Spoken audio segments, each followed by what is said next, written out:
നാരായണ ജയ നാരായണ ജയ നാരായണ ജയ നാരായണ നാരായണ ജയ നാരായണ ജയ നാരായണ ജയ നാരായണ. അത്തലിൽ ഗോപികൾ തപ്പിയെടുത്തോരു ഉത്തമമുത്താണു നാരായണ. ഭക്തിയാം സിന്ധുവിൽ മധ്യേ വിടർന്നോരു സച്ചിന്മലരാണു നാരായണ. നാരായണ ജയ നാരായണ ജയ നാരായണ ജയ നാരായണ ജയ നാരായണ ജയ നാരായണ ജയ. ഗോകുലമാകവേ ശാന്തമായി തീർക്കുന്ന പാവന നാമമി നാരായണ. പാപികൾക്കേറ്റം പ്രയാസമായി തോന്നിയിടും പാടുവാനീ നാമം നാരായണ. നാരായണ ജയ നാരായണ ജയ നാരായണ നാരായണ ജയ നാരായണ ജയ.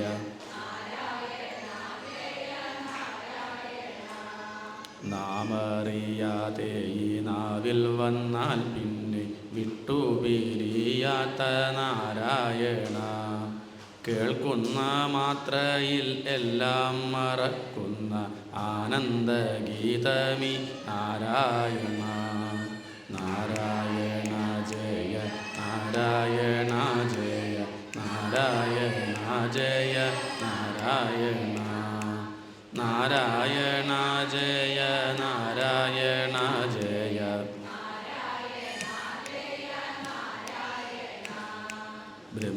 ബ്രഹ്മാദിദേവകൾ എന്നും സേവിക്കുന്ന കാരുണ്യതീർത്ഥമേ നാരായണ. നാരദർ വീണയിൽ എന്നും മുഴങ്ങുന്ന പ്രേമസ്വരമാണു നാരായണ. നാരായണ ജയ നാരായണ ജയ നാരായണ ജയ നാരായണ ജയ നാരായണ ജയ.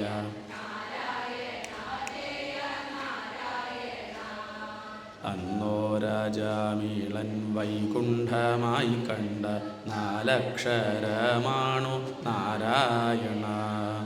പുണ്യമാം നിദ്രയിൽ കണ്ണനെ കാണുന്ന കണ്ണിൻമിഴികളെ നാരായണ. നാരായണ ജയ നാരായണ ജയ നാരായണ ജയ നാരായണ ജയ നാരായണ ജയ നാരായണ ജയ. എന്തും പറയുവാൻ പൊന്തുന്ന നാവേ നീ ഇന്നൊന്നു പാടുമോ നാരായണ. മാധവനൻ ഗുരു കാട്ടിടും സംസാര സാഗരത്തോണിയാം നാരായണ. നാരായണ ജയ നാരായണ ജയ നാരായണ നാരായണ ജയ നാരായണ ജയ.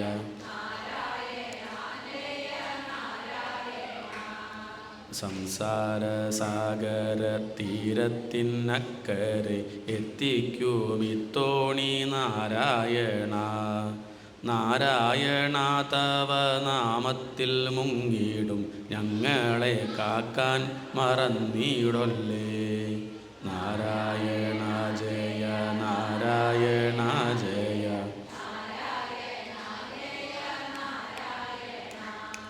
നാരായണ ജയ നാരായണ ജയ നാരായണ ജയ നാരായണ നാരായണ ജയ നാരായണ. ഗോവിന്ദനാമ സങ്കീർത്തനം. യോ അന്തഃപ്രവിശ്യ മമ വാചമിമാം പ്രസുപ്താം സഞ്ജീവയത്യഖിലശക്തിധരസ്വധാമ്ന അന്യാംശ്ച ഹസ്തചരണശ്രവണത്വഗാദീൻ പ്രാണാൻ നമോ ഭഗവതേ പുരുഷായ തുഭ്യം. ഗോവിന്ദനാമസങ്കീർത്തനം. ഗോവിന്ദ ഗോവിന്ദ. ഭാഗവതം 4 സ്കന്ധങ്ങൾ വരെ നമ്മൾ കുറേശ്ശെ കണ്ടു. നല്ലോണം കണ്ടു എന്ന് പറയാൻ പറ്റൂല, അങ്ങനെ കണ്ടിട്ടുമില്ല.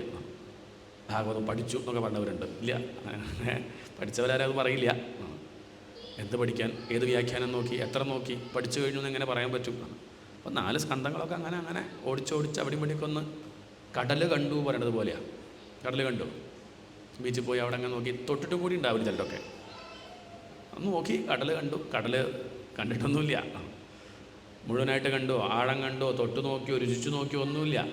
അവിടെ അങ്ങനെ ആ കടലിൻ്റെ അറ്റത്ത് പോയി നിന്ന് ലേശം കടല കഴിച്ചിട്ടുണ്ട് അവിടുന്ന്, അത്രയേ ഉള്ളൂ. എന്നിട്ട് വന്നിട്ട് കടൽ കണ്ടു എന്ന് പറയുന്നത് പോലെ ഭാഗവതം അങ്ങനെ അതിൻ്റെ ഒരു ഇളങ്കാറ്റ് കൊണ്ടു എന്ന് പറയാം. മുങ്ങിയിട്ടില്ല, അടുത്തേക്ക് പോയിട്ടില്ല, ഒന്നുമില്ല, അത്രയേ ഉള്ളൂ. അത് പിന്നെ ആഴത്തിൽ പഠിക്കാനൊക്കെ നമ്മുടെ ശ്രമം ആവശ്യമാണ്. ഏതായാലും ഇവിടെ പഞ്ചമസ്കന്ധം വരെ എത്തിയെന്ന് പറയാം. വായിച്ചിട്ടിപ്പം നമ്മൾ പജാമിളോപാഖ്യാനം വായിച്ചു കഴിഞ്ഞു. നാമമഹിമയാണ് അവിടെ പറയുന്നത്, അതാണ് ആ കീർത്തനം. ഈ സമയത്തിനനുസരിച്ച് പഞ്ചമസ്കന്ധം ഒന്ന് തൊട്ട് പജാമിളോപാഖ്യാനം പറഞ്ഞ് നിർത്തുക. കാരണം പാരായണം എവിടെ എത്തി, അവിടെ തന്നെ പ്രഭാഷണം എത്തിയിട്ടില്ലെങ്കിൽ എന്താ കുഴപ്പം ചോദിച്ചാൽ പിന്നെ നിങ്ങളും മറക്കും, ഞാനും മറക്കും. ഇതെവിടെ എത്തിയ എന്താണെന്ന് നോക്കാം. കുറേ അങ്ങനെ പോകുമ്പം എവിടെയാണെന്താണെന്ന് അറിയില്ല. അപ്പോൾ അതുകൊണ്ട് ആ ക്രമത്തെ കഴിഞ്ഞാൽ അതുവരെ കഴിഞ്ഞല്ലോ എന്ന് മനസ്സിലാക്കാം. പിന്നെ എപ്പോഴാச்சுം നടക്കുന്നതിനനുസരിച്ച് എന്ത് ചെയ്യാം, നടക്കട്ടെ. വായിച്ചു കൊടുത്തോളം പറഞ്ഞല്ലോ എന്നൊരു കണക്ക് കിട്ടും. അതിനാണ് പഞ്ചമസ്കന്ധം. എന്തിനാ ഈ പഞ്ചമസ്കന്ധം? ചിലർ പറയും പഞ്ചമസ്കന്ധം പഞ്ചാരപ്പായസം എന്നൊക്കെ പറയും പഠിച്ചവർ. അല്ലാത്തവർക്ക് പഞ്ചമസ്കന്ധം വിട്ടു പഠിക്കുന്നവരുണ്ട്. അത് വയ്യട്ടോ. കാരണം അതിലെവിടെയാണ് എന്താ എങ്ങനെയാണ് നിർത്തേണ്ടതെന്ന് അറിയില്ല. ആവശ്യമില്ലാത്തൊരു സ്കന്ധം വായിക്കാനും പറ്റണില്ല എന്നൊക്കെ ചിലർ പറയും. അങ്ങനെയല്ല. സംസ്കൃതത്തിനോട് താല്പര്യം, ആ ഒരു ഭാഷ ശൈലി ഇഷ്ടപ്പെടുന്ന ഒരാളെ സംബന്ധിച്ച് ഏറ്റവും ഇഷ്ടമുള്ള ഭാഗം ഏതാ ചോദിച്ചാൽ അത് പഞ്ചമസ്കന്ധമായിരിക്കും. ഗദ്യം കവീനാം നികഷം വദന്തി ആണ് പണ്ട് കാലത്തൊക്കെ പറയുക. പദ്യം എഴുതാൻ വലിയ പണിയൊന്നുമില്ല. കവിയാവ് എപ്പോഴാണ്? നമ്മുടെ വിചാരം പദ്യം എഴുതുമ്പോഴാണ്. അല്ല, ഗദ്യം എഴുതാനാണ് ബുദ്ധിമുട്ട്. നല്ല പ്രാസോപ്പിച്ച് വളരെ വൃത്തിയിൽ എഴുതണം വെച്ചാൽ അത്ര എളുപ്പമൊന്നുമല്ല. അങ്ങനെ ഗദ്യം ഭംഗിയിൽ എഴുതിയാലാണ് അയാൾ എന്തായിട്ട് പറയുള്ളൂ? കവിയായിട്ട് പറയുള്ളൂ. അല്ലാണ്ട് പദ്യം ചെയ്തിട്ട് കാര്യമൊന്നുമില്ല. അപ്പോൾ ഇവിടെ വ്യാസരുടെ ഗ്രന്ഥം ആണല്ലോ ഭാഗവതം. അതിലെല്ലാം ലക്ഷണമൊത്ത ഗ്രന്ഥമാണെന്ന് കാണിക്കാനാണ് എല്ലാം ഉണ്ട്. അതിൽ 10 ലക്ഷണങ്ങളുണ്ട്. പുരാണമാകുമ്പോൾ 5 ലക്ഷണമേ വേണ്ടൂ. ഇത് മഹാപുരാണമാണ്, 10 ലക്ഷണം. അതിൽ തന്നെ ഋതുവർണ്ണന ഒക്കെ ഉണ്ട്. ഇനി ദശമസ്കന്ധം കാണുമ്പോൾ കാണാം. അവിടെയൊക്കെ പലതും വർണ്ണിക്കുന്നുണ്ട്. നമുക്ക് സൂക്ഷ്മമായിട്ട് നോക്കിയാൽ കുറേ പഠിക്കാനുണ്ട്. ഇവിടെ ഗദ്യവും പഞ്ചമസ്കന്ധം. അതിൽ ഗദ്യം പദ്യവും ഉണ്ട്, പക്ഷെ കൂടുതലും ഗദ്യാംശമാണുള്ളത്. ഗദ്യം എന്ന് പറഞ്ഞാൽ മനസ്സിലായില്ലേ? ഗദ്യം. മറ്റതൊക്കെ അധികം അനുഷ്ഠുപ്പ് വൃത്തങ്ങളായിരിക്കും. അല്ലാത്തതും ഉണ്ട്, എന്നാലും കൂടുതൽ അങ്ങനെ ഇരിക്കും.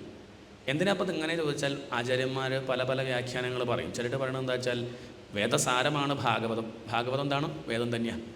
ഋക്ക്, യജുസ്, സാമം, അഥർവം അങ്ങനെയല്ലേ വേദങ്ങൾ. അതിലെ ഋഗ്വേദം അത് പദ്യമാണ്. എന്നാൽ യജുർവേദം അത് ഗദ്യം ആണ് കൂടുതൽ. യജുർവേദത്തിൽ കൂടുതൽ എന്താ? ഗദ്യമാണ്. ഗദ്യം എന്ന് പറഞ്ഞാൽ കഥ പോലെ. അതാണ് കൂടുതൽ യജുർവേദത്തിൽ. പദ്യം ഇല്ല പറയാൻ പറ്റില്ല. ലേശം പദ്യമുണ്ട്, കൂടുതലും ഗദ്യമാണ്. ഏതുപോലെ? പഞ്ചമസ്കന്ധം പോലെ. പഞ്ചമസ്കന്ധത്തിൽ പദ്യം ഇല്ല ചോദിച്ചിട്ടുണ്ട്. അവിടെ ലേശം പദ്യമൊക്കെ ഉണ്ട്, പക്ഷേ കൂടുതലും എന്താ? കൂടുതലും ഗദ്യമാണ്. അതെന്തിനാ ചോദിച്ചാൽ ഇത് വേദമാണ്. അതുകൊണ്ട് വേദത്തിനോടുള്ള സാദൃശ്യം അത് കേവലം ശബ്ദം കൊണ്ട് ഉണ്ട്. അത് മാത്രമല്ല, ഇങ്ങനെയുണ്ടെന്ന് കാണിക്കാനാണ് അതേ ശൈലി ഇവിടെ യജുർവേദത്തിൻ്റെ ശൈലിയിലാണ് പഞ്ചമസ്കന്ധം എന്നൊരു വ്യാഖ്യാനം. ശരി, പഞ്ചമസ്കന്ധം ആരംഭിക്കുന്നത് പ്രിയവ്രതൻ്റെ കഥ പറഞ്ഞുകൊണ്ടാണ്. ആരുടെ കഥ? പ്രിയവ്രതൻ. ആരാ ഈ പ്രിയവ്രതൻ? പ്രിയവ്രതൻ ആരാ ചോദിച്ചാൽ സ്വയംഭു മനുവിൻ്റെ പുത്രന്മാരിൽ ഒരാളാണ്. 2 പുത്രന്മാരാ, 3 പുത്രിമാരും. പ്രിയവ്രതൻ, ഉത്താനപാദൻ, 2 ഉണ്ണികൾ. അതിലെ ഉത്താനപാദൻ്റെ കഥ ആദ്യം പറഞ്ഞു. ഉത്താനപാദൻ കേമനായതുകൊണ്ടല്ല, അയാളുടെ മകൻ കേമനായതുകൊണ്ടാണ്. അതുകൊണ്ടാണത് ആദ്യം പറഞ്ഞത്. ധ്രുവൻ്റെ കഥ. ധ്രുവൻ്റെ അച്ഛനാണ് ആര്? ഉത്താനപാദൻ. ആ പേരിൽ തന്നെ ഉണ്ട് അർത്ഥം. പാദം മുകളിലേക്ക് വെച്ച് തല താഴത്തേക്ക് വെച്ചവൻ എന്നാണ് ആ പേരിൻ്റെ അർത്ഥം. ശരിക്കും തിരിച്ചാ വേണ്ടത്, തല മുകളിലും കാല് താഴെയാണ് വേണ്ടത്, അല്ലേ? ഇദ്ദേഹത്തിന് ആദർശങ്ങൾ തലകീഴാക്കിയവൻ, അതാണ് ഉത്താനപാദൻ എന്ന് പറഞ്ഞ അർത്ഥം. ഇദ്ദേഹത്തിന് എന്തില്ല? നീതി ന്യായം ഒന്നുമില്ല. അതാണല്ലോ നീതിയെ പുറത്താക്കിയത്. സുനീതിയെ പുറത്താക്കിയില്ലേ എന്നാണ്. അദ്ദേഹത്തിന് എന്തേ ഉള്ളൂ? തൻ്റെ കേമത്വം, തൻ്റെ നേട്ടം, അതിന് ഒന്നും നോക്കില്ല. അങ്ങനെയൊരു സ്വഭാവം. അങ്ങനെയുള്ളവർക്ക് വലിയൊരു ഉയർച്ചയൊന്നും ഉണ്ടാവില്ല, ശാന്തിയോ തൃപ്തിയോ ഉണ്ടാവില്ല എന്നാണ് അപ്പോൾ ആ കഥ കാണിക്കുന്നത്. എന്നാൽ പ്രിയംവ്രതൻ അങ്ങനെയല്ല കേട്ടോ, തിരിച്ചാ പ്രിയം വ്രതമാക്കിയവൻ. എന്താണ് ആ പേര് തന്നെ ഉണ്ട്, എന്താണ് പ്രിയംവ്രതൻ. നമുക്കൊക്കെ എത്ര വ്രതങ്ങൾ, കുറേ വ്രതങ്ങളുണ്ട്. ഏകാദശി വ്രതം, പ്രദോഷ വ്രതം അല്ലേ. പ്രിയവ്രതം ഉണ്ടോ? എന്താണ് ഇനി ഞാൻ ആരും പുഷ്പിക്കില്ല, അങ്ങനെ വ്രതം അതില്ല. മറ്റതൊക്കെ ഉണ്ട്, നല്ലോണം കൃത്യമായിട്ടൊക്കെ നോക്കുന്നുണ്ട്. ഞാൻ എൻ്റെ വാക്ക് കൊണ്ടോ പ്രവൃത്തി കൊണ്ടോ ഒരാളും ഞാൻ മുഷ്പിക്കില്ല, അത് ഞാൻ വ്രതാക്കണം. ഞാൻ എല്ലാവർക്കും പ്രിയം മാത്രമേ ചെയ്യുള്ളൂ എന്നുള്ള വ്രതം എത്ര പേര് എടുക്കുന്നുണ്ട്? അതൊന്നുമില്ല. അതാണ് പ്രശ്നം. ഇതങ്ങനെയാണ് സാമാന്യമായിട്ട് പറഞ്ഞാൽ. അങ്ങനെ ശരിക്കും അതുമല്ല, കുറച്ചും കൂടി ഉയർന്ന് ചിന്തിച്ചാൽ പ്രിയം എന്നുള്ള പദം നോക്കിക്കഴിഞ്ഞാൽ ഉപനിഷത്തൊക്കെ നോക്കുമ്പോൾ, പ്രകരണ ഗ്രന്ഥങ്ങളൊക്കെ നോക്കുമ്പോൾ കാണാം ബ്രഹ്മത്തിൻ്റെ ലക്ഷണമായിട്ട് പറയുക സച്ചിദാനന്ദം എന്നാണ്. എന്താ പറയുക? കുറേ കേട്ടിട്ടുണ്ടാവും അല്ലേ? സച്ചിദാനന്ദം ബ്രഹ്മ, സത്ത് ചിത്ത് ആനന്ദം. എന്താണ് അതിപ്പോൾ എന്താ ചോദിച്ചാൽ, അത് പ്രകരണ ഗ്രന്ഥങ്ങളിൽ ഇങ്ങനെയല്ല കാണുക. അസ്ഥി ഭാതി പ്രിയം. എന്താണ് എന്താ പറഞ്ഞത്? സച്ചിദാനന്ദം തന്നെയാണ് പറഞ്ഞത്. ഇപ്പോൾ അത് ഒന്നും കൂടി മനസ്സിലാവണ മട്ടിൽ സത്ത് എന്നുള്ളതാണ് എന്ത്? ഉണ്മ എന്നാ പറയുക, സത്ത്. അതിൻ്റെ വിപരീതമാണ് ഏറ്റവും വലിയ ചീത്തവാക്ക് സംസ്കാരമുള്ളവരെ സംബന്ധിച്ച്. ആ സത്ത് അത്രയേ ഉള്ളൂ, അതിലപ്പുറമൊന്നുമില്ല. സംസ്കൃതജ്ഞന്മാർ അങ്ങനെ വിളിക്കുള്ളൂ, അതിലപ്പുറമില്ല എന്നാണ്. സംസ്കൃത ഭാഷയെ നോക്കിയാൽ നമുക്ക് കാണാൻ പറ്റും. ഇങ്ങനെ വളരെ അപമാനിക്കുന്ന രീതിയിലുള്ളൊരു വാക്കൊന്നും കാണില്ല.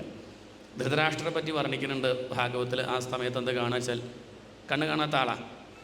മലയാളത്തിൽ വെച്ചാൽ എന്താ പറയുക? കുരുടൻ എന്ന് പറയും ഇല്ലേ? എന്നാൽ ഭാഗവത്തിൽ കാണുക പ്രജ്ഞാചക്ഷുഹു.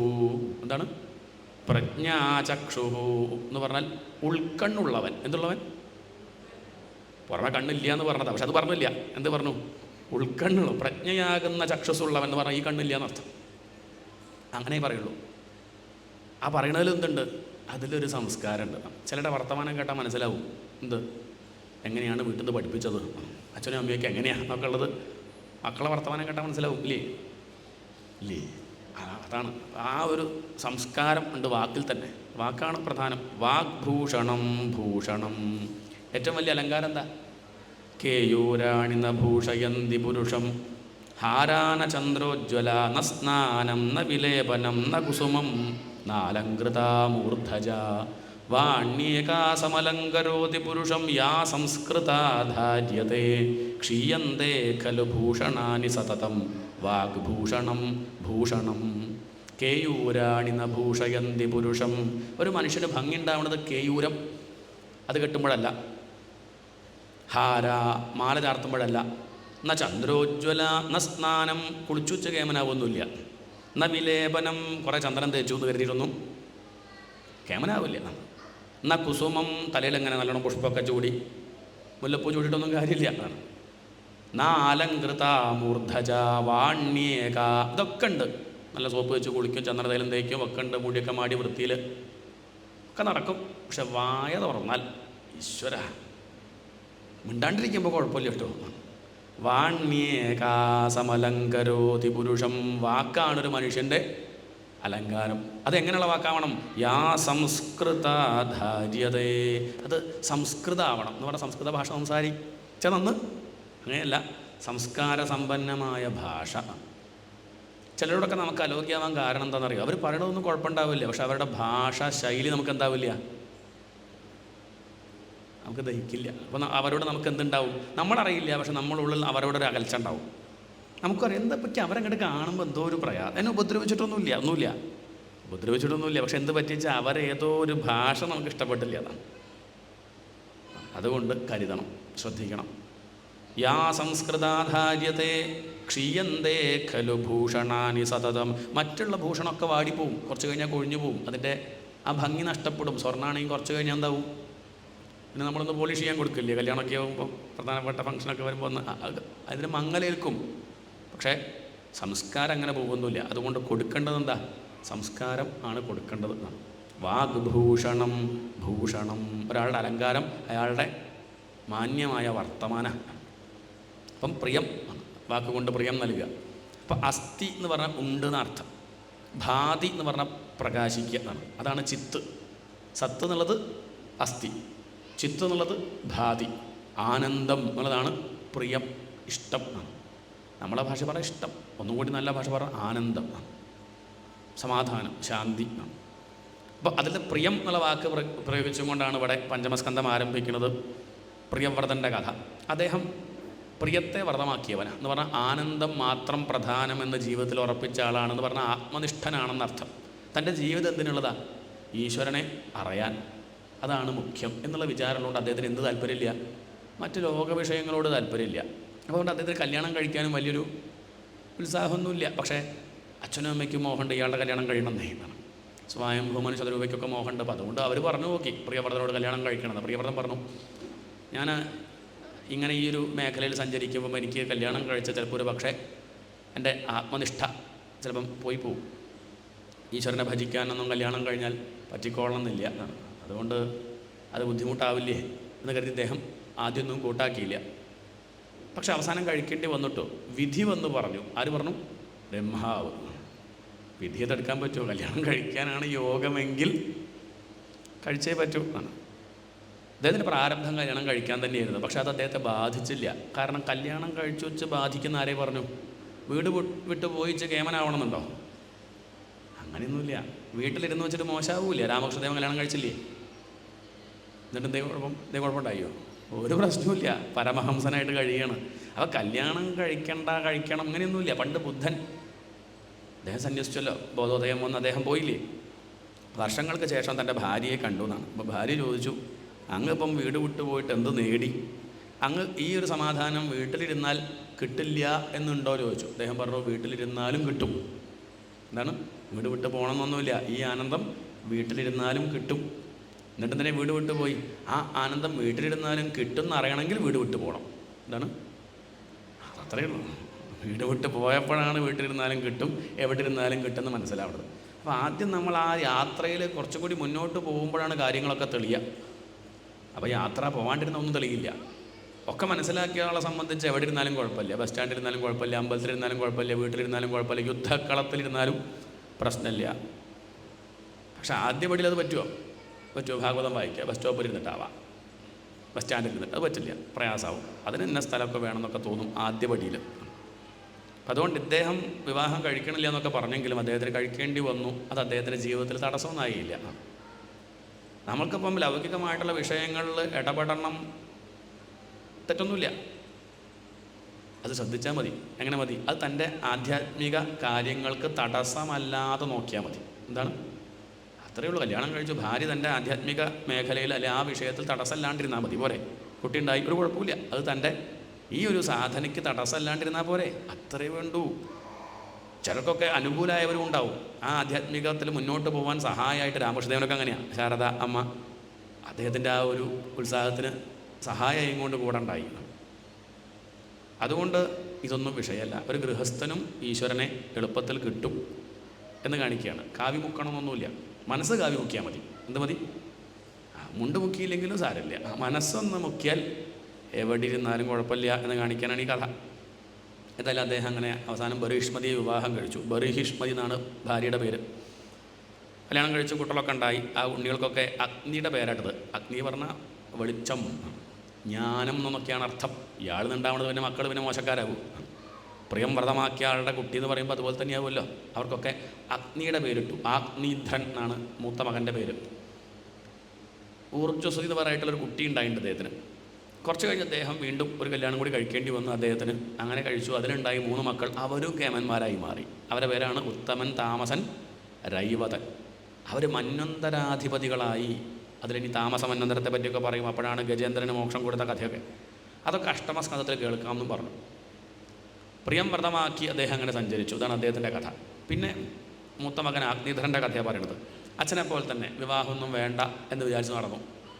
പക്ഷേ കഴിക്കണം എന്ന് ഉള്ളിലുണ്ടെങ്കിൽ കഴിക്കുന്നല്ലേ നല്ലത്. അദ്ദേഹത്തിൻ്റെ പൂർവ്വ സംസ്കാരം അദ്ദേഹത്തെ കൊണ്ട് ആ വിവാഹം ചെയ്യിച്ചു. പൂർവ്വചിത്തി എന്ന പേരായിട്ടൊരു അപ്സര സ്ത്രീ ഇദ്ദേഹത്തിൻ്റെ തപസ് മുടക്കാനായിട്ട് വന്നു. എന്താ പേര്?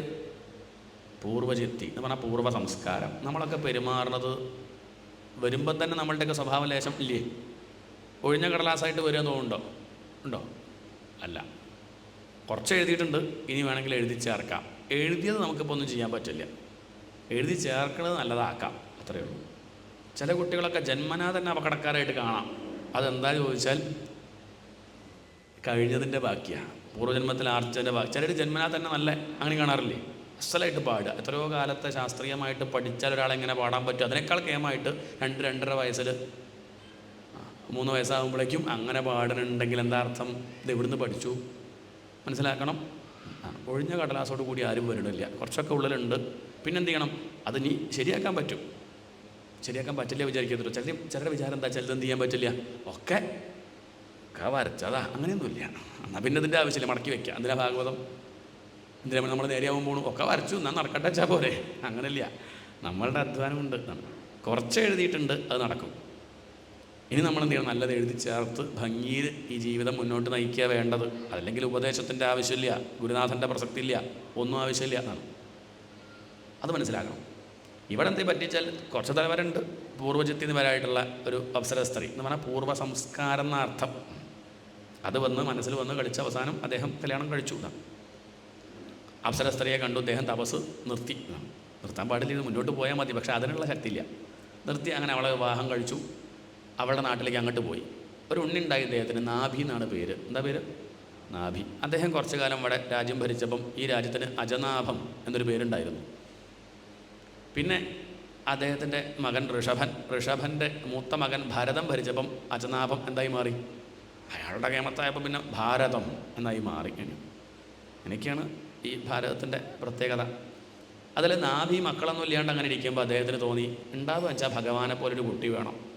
തൻ്റെ അവിടെയുള്ള ബ്രാഹ്മണരോട് ഈ കാര്യം പറഞ്ഞു. അവരാണെന്ന് വെച്ചാൽ ഒരു മോഹമില്ലാത്ത ബ്രാഹ്മണരാ, ഭാഗവതന്മാരാണ്, ഒന്നും ചോദിക്കില്ല. ഭാഗവതന്മാർ ഭക്തന്മാർ ഭഗവാനോട് എന്ത് ചെയ്യില്ല? ഒന്നും ചോദിക്കില്ല, ബുദ്ധിമുട്ടിക്കില്ല ഭഗവാൻ. നമ്മളതിൻ്റെ കെട്ടിയിട്ട് ചോദിക്കും. നമ്മുടെ മുന്നിലെങ്ങാനും ഭഗവാൻ വന്ന് വെട്ടുവെച്ചാൽ വരില്ല. ഒരു വിധാനം വരും. നമ്മൾ ലിസ്റ്റുണ്ടേ, നമ്മൾ വന്നാൽ കണ്ട് കാണിക്കുകയതാ എന്നെങ്കിലും കാണുമെന്ന് വിചാരിച്ചിരുന്നു. ഒക്കെ എഴുതി കീശയിലിട്ട് നടക്കുക. എപ്പോഴെങ്കിലും കിട്ടിയിച്ചാൽ അവസാനം ഒക്കെ തന്ന് ഭഗവാന് തിരിച്ചു പോകാൻ ഓട്ടോ കാശ് കടം വാങ്ങേണ്ടി വരും. അതും കൂടി നമ്മൾ വാങ്ങി വയ്ക്കും. അതാണ് ഇപ്പോൾ നമ്മുടെ കഥ. ഭക്തന്മാരങ്ങനെ ഒരിക്കലും എന്ത് ചെയ്യില്ല, ഭഗവാനോട് ഒന്നും ചോദിക്കില്ല. ഭഗവാനോട് സ്നേഹം മാത്രം അങ്ങനെ കഴിയുക ചെയ്യാം. അങ്ങനെയുള്ള ഭാഗവതന്മാരോട് ദേഹം എന്ത് പറഞ്ഞു? എനിക്ക് ഒരു ഉണ്ണി വേണമെന്നുണ്ട്, അതും ഭഗവാനെ പോലെ ഒരു ഉണ്ണി എന്ന് കരുതിയപ്പം അവരെന്ത് ചെയ്തു? അവർ യാഗം ചെയ്തു. എവിടെയും വരാത്ത ഭഗവാൻ ഇവരുടെ ഈ ഭാഗവത വാത്സല്യതയാ, ഈ യാഗം ചെയ്യുന്നവർ ഭാഗവതന്മാരായതുകൊണ്ട് അവരോടുള്ള വാത്സല്യം കൊണ്ട് ഭഗവാൻ പ്രത്യക്ഷപ്പെട്ടു. സ്വതവേ അഗ്നിയെ വിടുകയുള്ളൂ, താൻ വാങ്ങുന്നില്ല. അഗ്നി പോയി വാങ്ങിയാൽ മതി, ഇങ്ങോട്ട് എത്തിച്ചാൽ മതി എന്നേ പറയുള്ളൂ. അവിടെ പോയി ഭഗവാൻ സ്വീകരിക്കുന്നില്ല. പക്ഷേ ഇവർ ഭാഗവതന്മാരായതുകൊണ്ട് ഭഗവാൻ ആ വാത്സല്യം കൊണ്ട് അവരെ മുന്നിൽ പ്രത്യക്ഷപ്പെട്ടു. എന്താ വേണ്ടു ചോദിച്ചു. അവർ പറഞ്ഞു, ഞങ്ങൾക്കൊരാഗ്രഹമില്ല, പിന്നെ ഇപ്പം എന്തിനെ എന്നെ വിളിച്ചു? ഞങ്ങളുടെ രാജാവിന് അങ്ങയെപ്പോലൊരു ഉണ്ണി വേണമെന്ന് മോഹമുണ്ട്. എന്നെപ്പോലെ വേറൊരാളില്ലാന്നുള്ളത് നിങ്ങൾക്കറിയില്ലേ? അറിയാം. അതുകൊണ്ട് അങ്ങനെ വന്നാൽ നന്നായി. ഓ ശരി, എന്തായാലും ബ്രാഹ്മണരുടെ വാക്ക് ഞാൻ അസത്യമാക്കുന്നില്ല, ഞാൻ വരാം എന്ന് പറഞ്ഞ ഭഗവാൻ അനുഗ്രഹിച്ചു. അങ്ങനെ നാഭിയുടെയും മേരുദേവിയുടെയും പുത്രനായി ഭഗവാൻ അവതരിച്ചു. അതാണ് ഋഷഭാവതാരം. എന്താണ് ചോദിക്കണമെന്ന് വെച്ചാൽ ഉറങ്ങാണ്ടിരിക്കാനാ, അത്രയേ ഉള്ളൂ. അല്ല അങ്ങനെ പോവും. ചോദിച്ചാൽ ഋഷഭാവതാരം, ഋഷഭൻ എന്ന അവതാരം. ഋഷഭൻ എന്ന് പറഞ്ഞാൽ പല അർത്ഥമുണ്ട്. പ്രധാനമായിട്ടുള്ള അർത്ഥം ശ്രേഷ്ഠൻ എന്നാണ്. കാളയ്ക്ക് ഋഷഭൻ എന്ന് പറയും. ഋഷഭം, കാള. കുറേ പശുക്കളുടെ കൂട്ടത്തിൽ കാളയെ നിർത്തിയാൽ കാണാണ്ട പോകുന്നില്ല. മനസ്സിലാവാണ്ടിരിക്കുകയോ കാളയെ? അതിൻ്റെ എടുപ്പ് കൊണ്ട് നമ്മൾ മനസ്സിലാക്കും. അതുകൊണ്ടാണ് കാളയ്ക്ക് ആ പേര് വന്നത്. ഋഷേണ ഭാതി ഇത് ഋഷഭ. ഋഷെന്ന് പറഞ്ഞാൽ ജ്ഞാനം എന്നർത്ഥമുണ്ട്. ജ്ഞാനം കൊണ്ട് ശോഭിക്കുന്നവൻ. എന്താണ്? അറിവ് കൊണ്ട് പ്രകാശിക്കുന്നവൻ. അതുകൊണ്ടും ഋഷഭൻ ഭഗവാന്റെ അവതാര. എന്തിനപ്പോൾ ഋഷഭാവതാരം? അക്കാലത്തെ ക്ഷത്രിയർ ഈശ്വരഭജനം നിർത്തി. അതാണ് പരമാംസമാർഗത്തെ ശ്രദ്ധിക്കാതെ, ജ്ഞാനത്തിന് പ്രാധാന്യം കൊടുക്കാതെ വെറുതെ ഭരണം ഇത് മാത്രം ഇങ്ങനെയായി മാറി. കുറച്ച് അഹങ്കാരം അവർക്കുണ്ടായി. അതുകൊണ്ട് അവർക്ക് ആ അഹങ്കാരം ഇല്ലാണ്ടിയാക്കിയിട്ട് പരമഹംസധർമ്മത്തെ പറഞ്ഞു കൊടുക്കാനും പോരാ, സ്വയം അനുഷ്ഠിച്ച് കാണിച്ചു കൊടുക്കാനുമാണ് ഈ ഒരു അവതാരം. ഓരോ അവതാരത്തിന് ലക്ഷ്യം ഉണ്ടാവും, വെറുതെ കണ്ട് അവതരിക്കല്ല, ഒരു കാരണം ഉണ്ടാവും. അങ്ങനെ ഈ ഋഷഭദേവൻ, അക്കാലത്ത് ഋഷഭദേവൻ്റെ കാലത്ത് എന്തുണ്ടായിച്ചാൽ ഇന്ദ്രൻ മഴ പെയ്യിച്ചില്ല. കാരണം ഋഷഭൻ അവിടെ ഉള്ളത് കൊണ്ട് ജനങ്ങൾക്കൊന്നും സ്വർഗം വേണമെന്ന് മോഹമില്ല. എന്തില്ല? സ്വർഗം നമ്മൾ മോഹിക്കാൻ കാരണം എന്താ? ഇവിടെ മോശമായതുകൊണ്ടല്ലേ അല്ലേ? എനിക്ക് അമേരിക്കയിൽ പോകണമെന്ന് ആഗ്രഹമുണ്ട്. എന്താ കാരണം? ഇവിടെ പോരാന്നർത്ഥം. അപ്പം അങ്ങനെ തോന്നുന്നുണ്ട്, ഇവിടെ പോരാ, സ്വർഗത്തിൽ പോകണമെന്ന് ആഗ്രഹമുണ്ട് പറഞ്ഞാൽ ഇവിടെ എന്തല്ല, ഇവിടെ പോരാന്നാണ്. ഋഷഭൻ വന്നതിന് ശേഷം ആർക്കും പിന്നെ എന്തില്ല, ആരും യാഗം ചെയ്യണില്ല, പൂജ കഴിക്കണില്ല. കാരണം എന്താ? ഇതന്നെ വൈകുണ്ഠം. ഋഷഭനെ കാണുമ്പം ഋഷഭൻ്റെ ആ ഭരണം കൊണ്ട് ആർക്കും യാഗം ചെയ്യേണ്ടി സ്വർഗം വേണമെന്ന് മോഹമില്ല. ഇന്ദ്രന് ദേഷ്യം വന്നു. ഇന്ദ്രൻ എന്ത് ചെയ്തു? എന്നാൽ പിന്നെ അവർ പഠിക്കട്ടെ, വരൾച്ച ഉണ്ടാവട്ടെ, വെള്ളമില്ലാണ്ട് ആവട്ടെ പറഞ്ഞ് അദ്ദേഹം മഴ പെയ്യിച്ചില്ല. ഋഷഭദേവൻ ഒരു കുറച്ച് ദിവസമൊക്കെ കാത്തു നോക്കി, പെയ്യണില്ല എന്ന് കണ്ടപ്പം തൻ്റെ യോഗശക്തി കൊണ്ട് ആര് പെയ്യിച്ചു? ഋഷഭൻ അങ്ങോട്ട് മഴ പെയ്യിച്ചു. ഇന്ദ്രൻ്റെ മഴ പോലൊന്നുമല്ല. ഇന്ദ്രൻ വേണ്ടാത്ത ദിക്കിൽ കുറേ പെയ്യിക്കും, വേണ്ട ദിക്കിൽ പെയ്യിക്കില്ല, അങ്ങനെയൊക്കെയല്ലേ. ഇതങ്ങനെയല്ല, വേണ്ട ദിക്കിൽ വേണ്ട മാതിരി അങ്ങോട്ട് മഴ. ഇന്ദ്രന് മനസ്സിലായി ചില്ലറക്കാരനല്ല, അതുകൊണ്ട് അദ്ദേഹത്തോട് വൈരം വെക്കേണ്ട, തന്നെക്കാൾ കഴിവുണ്ടെങ്കിൽ നല്ലത് തൻ്റെ പാർട്ടിയാക്കല്ലേ നല്ലത്. എങ്ങനെയപ്പോൾ അദ്ദേഹത്തെ വശത്താക്കുക? തൻ്റെ മകൾ ജയന്തിയെ കൊണ്ടുപോയി എന്നിട്ട് പറഞ്ഞു അങ്ങ് വിവാഹം കഴിക്കണം. അങ്ങനെ ജയന്തിയെ ആർക്ക് വിവാഹം കഴിച്ചു കൊടുത്തു? ഋഷഭന്. അപ്പോൾ ഋഷഭൻ ആരാ? ഇന്ദ്രൻ്റെ ആരാ? ഋഷഭൻ കേമനാണ് പറഞ്ഞ് ഇന്ദ്രൻ പറയും എങ്ങനെയാണ് കേമനല്ലാണ്ടിരിക്കുക, എൻ്റെ മരുമകനല്ലേ.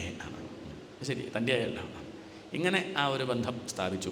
ജയന്തിയെ വിവാഹം കഴിച്ചു. ഋഷഭന് 100 മക്കളുണ്ടായി. എത്ര? 100. നമുക്കൊക്കെ ചിത്തവൃത്തികളെയാണ് പറയണത്. നമുക്കുണ്ട് ഇങ്ങനെ കുറേ ചിത്തവൃത്തികൾ, അസംഖ്യം ചിത്തവൃത്തികളല്ലേ. എത്ര ചിന്തകൾ നമുക്കിപ്പോൾ ഇന്നത്തെ ദിവസം വന്നുപോയി എന്ന് പറയും. അല്ല പറയണ്ട കേട്ടോ, ബുദ്ധിമുട്ടാവും. എന്നാലും ഒന്ന് ചിന്തിച്ച് നോക്കി, എന്തൊക്കെ ചിന്തിച്ച് ഇവിടെ അങ്ങനെ ഇരിക്കുകയാണെങ്കിലും എന്തൊക്കെ ചിന്ത വന്നു അല്ലേ. ഒന്ന് എണ്ണി നോക്കൂ, പേപ്പറിൽ എഴുതി നോക്കൂ. രാവിലെ മുതൽ അങ്ങനെ എന്തൊക്കെ അങ്ങനെ എത്ര എണ്ണപ്പോൾ ഓർത്ത് വയ്ക്കാൻ പറ്റുന്നുണ്ട്. വളരെ കുറച്ച്, കുറേ ഉണ്ടായിട്ടുണ്ട്, അസംഖ്യം. അതിന് കണക്കില്ല എന്ന് കാണിക്കാനാണ് 100. അതിൽ തന്നെ എങ്ങനെയൊക്കെയുള്ള ചിത്തവൃത്തികളാണ് വന്നത് ആലോചിച്ച് നോക്കൂ. ചിന്തകൾ നല്ലതും ചിത്തതൊക്കെ ഉണ്ടാവുമല്ലോ. ഏതാ കൂടുതൽ ചിന്തിക്കൂ, അങ്ങനെയാണ് നമ്മൾ സ്വയം വിലയിരുത്തുക. ഇദ്ദേഹത്തിൻ്റെ കാര്യം പറയട്ടെ. അതിലെ 81 പേര് മഹാശ്രോത്രിയ ബ്രഹ്മനിഷ്ഠ ബ്രാഹ്മണാ ബഭൂവു. 100 ചിന്തകളിലെ 81 ചിന്തകൾ ഉത്കൃഷ്ടമായ ചിന്തകളാണ്. 81 എണ്ണം. നമ്മളുടെയോ? ശ്രദ്ധിക്കുക, അതിനാണ് ഈ കഥ പറയണത്. അവരെന്തായി മാറി? ബ്രാഹ്മണരായിട്ട് മാറി 81 കുട്ടികൾ. 9 പേര് നവയോഗികളായി എന്ന് പറഞ്ഞാൽ അത്രയും വലിയ ചിന്ത. ഒന്നും കൂടി നിർഗുണമായ ഭാവം, അതായിരുന്നു ഋഷഭൻ്റെ. കുറച്ച് പേര് ക്ഷത്രിയരുമായി, രജോ ഗുണം, അങ്ങനെ ക്ഷത്രിയരായി. നമ്മൾ നോക്കുക, തമോ ഗുണം, രജോ ഗുണം, സത്വഗുണം, അങ്ങനെ 3 നമുക്കുണ്ട്. ഏത് ഗുണം കൂടി നിൽക്കണമെന്ന് നോക്കുക, അതിനനുസരിച്ച സ്വഭാവം. അതുകൊണ്ട് ആധ്യാത്മിക മേഖലയിൽ ശോഭിക്കണമെന്ന ആഗ്രഹമാണെങ്കിൽ ശ്രദ്ധിക്കണേ, പറയുന്നത് ശ്രദ്ധിക്കണം. ആധ്യാത്മിക മേഖലയിൽ ശോഭിക്കണമെന്ന ആഗ്രഹമാണെങ്കിൽ സത്വഗുണത്തെ വർദ്ധിപ്പിക്കണം. ഭാഗവതം പഠിക്കണം, മനസ്സിലാക്കണം എന്നൊക്കെ വിചാരിക്കുന്ന ആളാണെങ്കിൽ എന്ത് വേണം? സത്വഗുണത്തെ വർദ്ധിപ്പിക്കണം. ആ മട്ടിലുള്ള ആഹാരം, ആ മട്ടിലുള്ള കാര്യങ്ങൾ കേൾക്കണം, ഒക്കെ വേണം. അതല്ല, രജോ ഗുണത്തെ വർദ്ധിപ്പിക്കണം, പട്ടാളക്കാരനാവണമെന്ന് ആഗ്രഹമെങ്കിൽ എന്ത് ചെയ്യുക? ആ വിധത്തിലുള്ള ആഹാരം അത് വേണം. അത്രയേ ഉള്ളൂ. നമ്മൾക്ക് ഏതാണ് പ്രധാനം അതിനനുസരിച്ചിട്ടുള്ള ഗുണം. ഏതായാലും ഇവിടെ അങ്ങനെ 81 പേര് ബ്രാഹ്മണരായി മാറി എന്ന് പറഞ്ഞു. 9 പേര് യോഗീശ്വരന്മാരായിട്ട് മാറി. അവരുടെ പേര് കവി, ഹരി, അന്തരീക്ഷൻ, പ്രബുദ്ധൻ, പിപ്പലായനൻ, ആവിർഹോത്രൻ, ദ്രുമിളൻ, ചമസൻ, കരഭാജനൻ. അവരുടെ കഥയൊക്കെ ഇനി ഏകാദശത്തിൽ കേൾക്കുക. വലിയ കേമന്മാരവർ, യോഗീശ്വരന്മാർ. ഒരിക്കൽ ഈ ഋഷഭൻ വിചാരിച്ചു, അല്ല ഇപ്പം ഇത്രയും കുട്ടികളുണ്ടാവൽ വലിയ കാര്യമൊന്നുമല്ല, 100 മക്കളുണ്ടാവൽ എന്നൊരു കാര്യമുണ്ടോ? 100 മക്കളുണ്ടായി, എന്നിട്ടിപ്പോൾ എന്താ കാര്യം? സദ്ബുദ്ധി വേണ്ടേ? ഒരുത്തനെങ്കിലും സദ്ബുദ്ധി വേണ്ടേ? പണ്ട് ഗാന്ധാരി പ്രാർത്ഥിച്ചു 100 മക്കളുണ്ടാവണമെന്ന്. എന്നിട്ടോ 100 മക്കളുണ്ടായി. എന്നിട്ടോ തമ്മിൽ തല്ലി മരിച്ചു. എന്തിനപ്പം ഇങ്ങനെ? ഒന്നെങ്കിലും അല്ലേ, ഒന്ന് മതി നേരാവണ്ണാണെങ്കിൽ. അതുകൊണ്ട് മക്കളുണ്ടാവൽ വലിയ കാര്യമൊന്നുമല്ല, അവരെ നേരാവണ്ണമാക്കലാണ് വലിയ കാര്യമാണ്. ഇവിടെ ഇപ്പം അച്ഛനും അമ്മയും ആവ് പറഞ്ഞാൽ അത്ര എളുപ്പമുള്ള കാര്യമൊന്നുമല്ല. മക്കളെ നേർവഴിക്ക് നയിക്കുന്ന അച്ഛനും അമ്മയും ആവൽ വലിയ പ്രയാസം. അതല്ല പറയണത്. ആ കുട്ടികളെ നേരാവണ്ണമാക്കി നല്ലൊരു അച്ഛനും അമ്മയും ആവണ്ടേ? അതത്ര എളുപ്പമല്ല എന്നർത്ഥം. അതുകൊണ്ട് മക്കൾക്ക് കൊടയും വേഗം പുസ്തകം മാത്രം വാങ്ങിക്കൊടുത്താൽ പോരാ, അവരെ നല്ല പൗരന്മാരാക്കണം എന്ന് മനസ്സിലാക്കി അദ്ദേഹം തൻ്റെ മക്കളെ വിളിച്ച് ഉപദേശം കൊടുക്കുന്നു. അതാണ് ഋഷഭോപദേശം. നായം ദേഹോ ദേഹഭാജാം നൃലോകേ കഷ്ടാൻ കാമാനർഹത്തെ വിഡ്ഭുജാം യേ തപോ ദിവ്യം പുത്രകാഹ യേന സത്വം ശുദ്ധ്യേത് യസ്മാത് ബ്രഹ്മസൗഖ്യം തു അനന്തം. ഈ തുച്ഛമായ സുഖത്തിൻ്റെ പിന്നാലെ പോവാതെ ബ്രഹ്മസൗഖ്യം, വലിയ സുഖത്തിൻ്റെ പിന്നാലെ പോകണം മക്കളെ. അതാ പറഞ്ഞത്. സുഖം വേണ്ട പറഞ്ഞില്ല, അത് പറഞ്ഞാൽ കേൾക്കില്ല മക്കൾ. ഈ ചെറിയ ലഹരി വിട്ടിട്ടേ വലിയ ലഹരി, അതല്ലേ വേണ്ടത്. സുഖമല്ലേ നിങ്ങൾ ആഗ്രഹിക്കുന്നത്? അച്ഛൻ അനുഭവിക്കുന്നത് പോലെയുള്ള ആ വലിയ സുഖം അനുഭവിക്കൂ. ഈ തുച്ഛമായ സുഖം വിഡ്ഭുജാമ്യേ, കൃമിക്ക് പോലും പറ്റുമല്ലോ. എന്താണ്? ഏത് സുഖം? തുച്ഛമായിട്ടുള്ള സുഖം എന്നാണ്. നായം ദേഹോ ദേഹഭാജാം നൃലോകേ കഷ്ടാൻ കാമാൻ. ഈ ജീവിതം എന്തിനാ ചോദിച്ചിട്ട് പറയും സുഖിക്കാൻ ആണ്. പക്ഷെ സുഖിക്കുന്നുണ്ടോ? ഇല്ല. നമ്മളിപ്പം ശരിക്കും പറഞ്ഞാൽ സുഖിക്കുകയല്ല ചെയ്യണത്, ഉപദ്രവിക്കുക ചെയ്യണത്. എന്നിട്ട് സുഖം എന്ന് വിചാരിക്കുക അല്ലേ? ആണോ അല്ലേ? ഒന്ന് ചിന്തിച്ച് നോക്കും. നമ്മൾ ചെയ്യുന്ന പ്രവൃത്തികളൊക്കെ സുഖം എന്ന് പറഞ്ഞിട്ട് ആളുകൾ ചെയ്യണതൊക്കെ ശരിക്കും സുഖം തന്നെയാണോ അവർക്ക് കിട്ടുന്നത്? അവരെ കൂടെയുള്ളവർക്ക് സുഖമാവണുണ്ടോ? അവരുടെ ജീവിതം മുഴുവൻ നോക്കണം. അവസാനമാകുമ്പോൾ അവർ സുഖിച്ചിട്ട് തന്നെയാണോ കഴിയണത്? ഇല്ല. അതാണ് പ്രശ്നം. ചൊറിയണത് പോലെ ചൊറിയുമ്പോൾ സുഖമാണ്, കുളിക്കുമ്പോഴാണ് വേണ്ടിയില്ലിരുന്ന് തോന്നുക, എരിയും. ഇതുപോലെ പലതും ചെയ്യും. ഇപ്പം ഭാവിയിൽ പശ്ചാത്തപിക്കും. അങ്ങനെയല്ലേ അവസ്ഥ? ഇവിടെ ഊണ് കഴിക്കാനാണ് ഈ ജന്മം കിട്ടിയത്, കുറേ കഴിക്കാനാണ്, കുടിക്കാനാണ്, കാണാനാണ് എന്നൊക്കെ പറയണുണ്ടെങ്കിൽ അല്ല, ഉറങ്ങാനാ. എന്നാൽ അതുമല്ല. ഇതൊക്കെ ഇപ്പോൾ ആർക്ക് പറ്റും?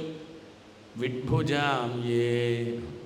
ഉറങ്ങാൻ നായ്ക്ക് പറ്റണില്ലേ? പുഴുവിന് പറ്റണില്ലേ? ഊണ് കഴിക്കാൻ അവർക്ക് പറ്റുന്നില്ലേ? നമുക്കത് പറ്റണില്ല എന്നുള്ളതാണ് സത്യം. നമുക്ക് പറ്റുമോ? നമുക്ക് നിലത്ത് വിളമ്പിയാൽ കഴിക്കാൻ പറ്റുമോ? നായ്ക്ക് പറ്റും, നമുക്ക് പറ്റില്ല. നമുക്ക് വൃത്തിയുള്ള ആൾ വിളമ്പണം, വൃത്തിയുള്ള സ്ഥലത്ത് വിളമ്പണം, ഇതൊക്കെ കൈ നമുക്ക് കഴുകണം. അങ്ങനെയൊക്കെയാണ് നമ്മളെ കഥ. കിടന്നുറങ്ങാൻ പറ്റുമോ? എവിടെയും സപ്താഹം കേട്ടിട്ട് പറ്റും, പറയാം. അല്ലാണ്ട് നമുക്ക് എവിടെയെങ്കിലും നായക്ക് എവിടെയെങ്കിലും ചുരുണ്ട് കൂടി കിടക്കുക. നമുക്ക് പായ വേണം, തലയണ വേണം, അതന്നെ വിരി വേണം, പുതപ്പ് വേണം, AC വേണം, എന്തൊക്കെ ഉറക്കല്ല. അതും പറ്റില്ല. പിന്നെ എന്താ ഈ പറ്റണത് എന്നാണ്. ഇനി മൈഥുനം പോലും അതും മറ്റു ജന്തുക്കളെ പോലൊന്നും സാധിക്കില്ല എന്നുള്ളതാണ് സത്യം. മനുഷ്യന് പരിമിതി ഉണ്ടേ. ഇന്ന ആളാണ്, ഇങ്ങനെയാണ്, ഇന്ന സ്ഥലമാണ്, ഇങ്ങനെയൊക്കെയുള്ള പ്രശ്നങ്ങളുണ്ട്. അമ്പലമാണുള്ള വ്യത്യാസം ഇല്ലേ? മറ്റേത് അങ്ങാടിയാണ്. വ്യത്യാസം മനുഷ്യനുണ്ട്, മൃഗങ്ങൾക്കുണ്ടോ? അമ്പല അങ്ങനെയൊന്നും മൃഗങ്ങൾക്കില്ല. നമുക്ക് ഇന്ന ആളാണ്, ബന്ധു എന്നൊക്കെ വ്യത്യാസമല്ലേ? അമ്മയാണ്, അച്ഛനാണ്, പെങ്ങളാണ് അല്ലേ? അങ്ങനെയൊക്കെ ഉള്ളതില്ലേ? അമ്മായിയാണ്, വല്യമ്മയാണ്. നായക്കുണ്ടോ? വല്യമ്മയാണ്. ഒന്നുമില്ല. അപ്പം അതുകൊണ്ട് എങ്ങനെ നോക്കിയാലും ഈ ജന്മം എന്തിനുള്ളതല്ല? ഉറങ്ങാനുള്ളതല്ല, ഊണ് കഴിക്കാനുള്ളതല്ല, കല്യാണം കഴിച്ച കുട്ടികളൊക്കെ ആയിട്ട് അങ്ങനെ കഴിയാനുള്ളതും അല്ല. അങ്ങനെ മതിയായിരുന്നെങ്കിൽ ഇത് വേണ്ടിയില്ലായിരുന്നു, പന്നിയായി മതിയായിരുന്നേ. രുചയാർന്നകം കനിഞ്ഞുതൻ പ്രജയെ പോറ്റുമുറുമ്പു പോലുമേ. ഒരു ഉറുമ്പടക്കം വളരെ സന്തോഷമായി കല്യാണം കഴിച്ച കുട്ടികളൊക്കെ ആയിട്ട് കഴിയുന്നുണ്ട്. അതിന് മനുഷ്യനാവണമെന്നൊന്നുമില്ല. അതും നല്ല പ്രധാനം. നല്ല കുടുംബജീവിതം നയിക്കുക നല്ല തന്നെ. പക്ഷെ അത് മാത്രം പ്രധാനം വരെ തെറ്റി. അതാണ് ധന്യമായിട്ട് കഴിയണം. ആ കുടുംബത്തിൽ ആരെങ്കിലും ഒരാൾ അങ്ങോട്ട് നഷ്ടപ്പെട്ടാലും വിഷമല്ലാണ്ടിരിക്കാൻ അയാൾക്ക് സാധിക്കണം. അത് വേണ്ടേ? അതുകൊണ്ട് ബ്രഹ്മസൗഖ്യം, തപസ് ചെയ്യാനാണ് കുട്ടികളെ ഈ ഒരു ജന്മം കിട്ടിയത്. കാരണം അത് നമുക്ക് മാത്രമേ പറ്റുള്ളൂ. ജന്തുക്കൾ തപസ് ചെയ്യാറുണ്ടോ? മറ്റു ജന്തുക്കൾ ഭാഗവതം കേൾക്കാറുണ്ടോ? മറ്റു ജന്തുക്കൾ? മനുഷ്യൻ മാത്രമല്ല ഇത് കേൾക്കണുള്ളൂ. നിവർന്നിരിക്കാനുള്ള കഴിവാർക്കേ ഉള്ളൂ മനുഷ്യനേ ഉള്ളൂ. ധ്യാനിക്കാനുള്ള കഴിവാർക്കേ ഉള്ളൂ മനുഷ്യനേ ഉള്ളൂ. തപസ് ചെയ്യാനുള്ള കഴിവ് ആണ്. തപസ് എന്ന് പറഞ്ഞാൽ മനസ്സിനെയും ഇന്ദ്രിയങ്ങളെയും ഏകാഗ്രമാക്കിയിട്ട് ആനന്ദമായിട്ടിരിക്കാൻ സാധിക്കുക. അത് മറ്റു ജന്തുക്കൾക്ക് പറ്റില്ല. അതിനു വേണ്ടിയേ ജന്മം കിട്ടിയത്. അല്ലാണ്ട് മറ്റു ജന്തുക്കൾക്കും എളുപ്പം സാധിക്കുന്ന കാര്യം ചെയ്യാനാണെങ്കിൽ പിന്നെ മനുഷ്യരും വേണമായിരുന്നു.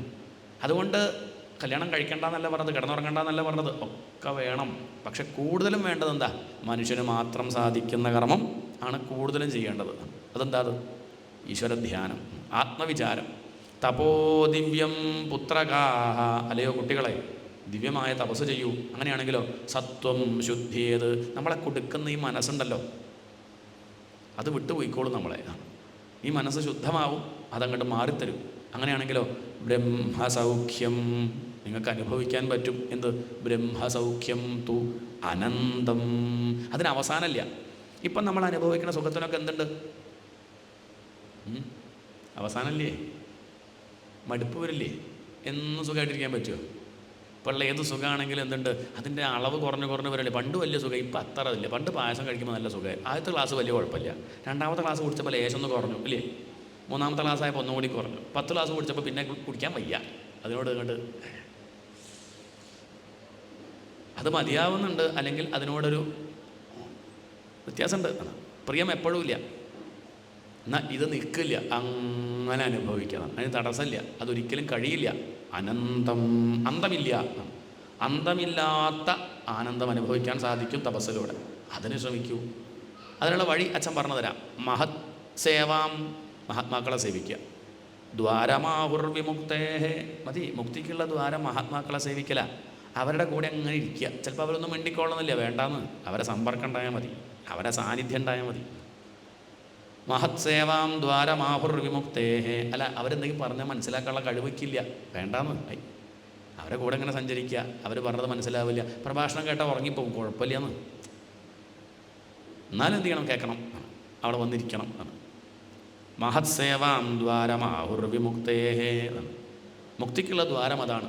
പച്ച വിറകാണെങ്കിലും ഒറ്റക്കിട്ടാൽ കത്തുമോ? കത്തില്ല, ഉറപ്പാണ്. നേരെ മറിച്ച് ഉണങ്ങിയ വിറകിൻ്റെ കൂട്ടത്തിലിട്ടാലോ പച്ചവിറകും കത്തും. ഒറ്റയ്ക്കിരുന്നാൽ അവരൊന്നും പഠിക്കുക മനസ്സിലാക്കി ഉണ്ടാവില്ല. പക്ഷേ കൂട്ടത്തിൽ വന്നിരിക്കുമ്പോൾ, ഇപ്പോൾ നമ്മളെല്ലാവരും വന്നിരുന്ന് ഇങ്ങനെ വായിച്ചപ്പോൾ ഒരു രസമുണ്ട് ഇല്ലേ? ഇല്ലേ? ഉണ്ടോ? എന്തൊരു രസമുണ്ടല്ലോ അല്ലേ? ഒറ്റയ്ക്കാണെന്ന് എത്ര പേര് ഇങ്ങനെ ഒരു നിഷ്ഠയോട് കൂടി വീട്ടിൽ നിന്ന് വായിക്കും? സംശയം അല്ല ഒന്നും പറയണില്ല, എനിക്കറിയില്ല, പക്ഷേ സംശയമാണ്. അപ്പോൾ ഒരുമിച്ച് കൂടുമ്പോൾ അതിനെന്തുണ്ട്? അതിനൊരു പ്രത്യേകത ഉണ്ട്, അതിനൊരു ഉത്സാഹം ഉണ്ടാവും.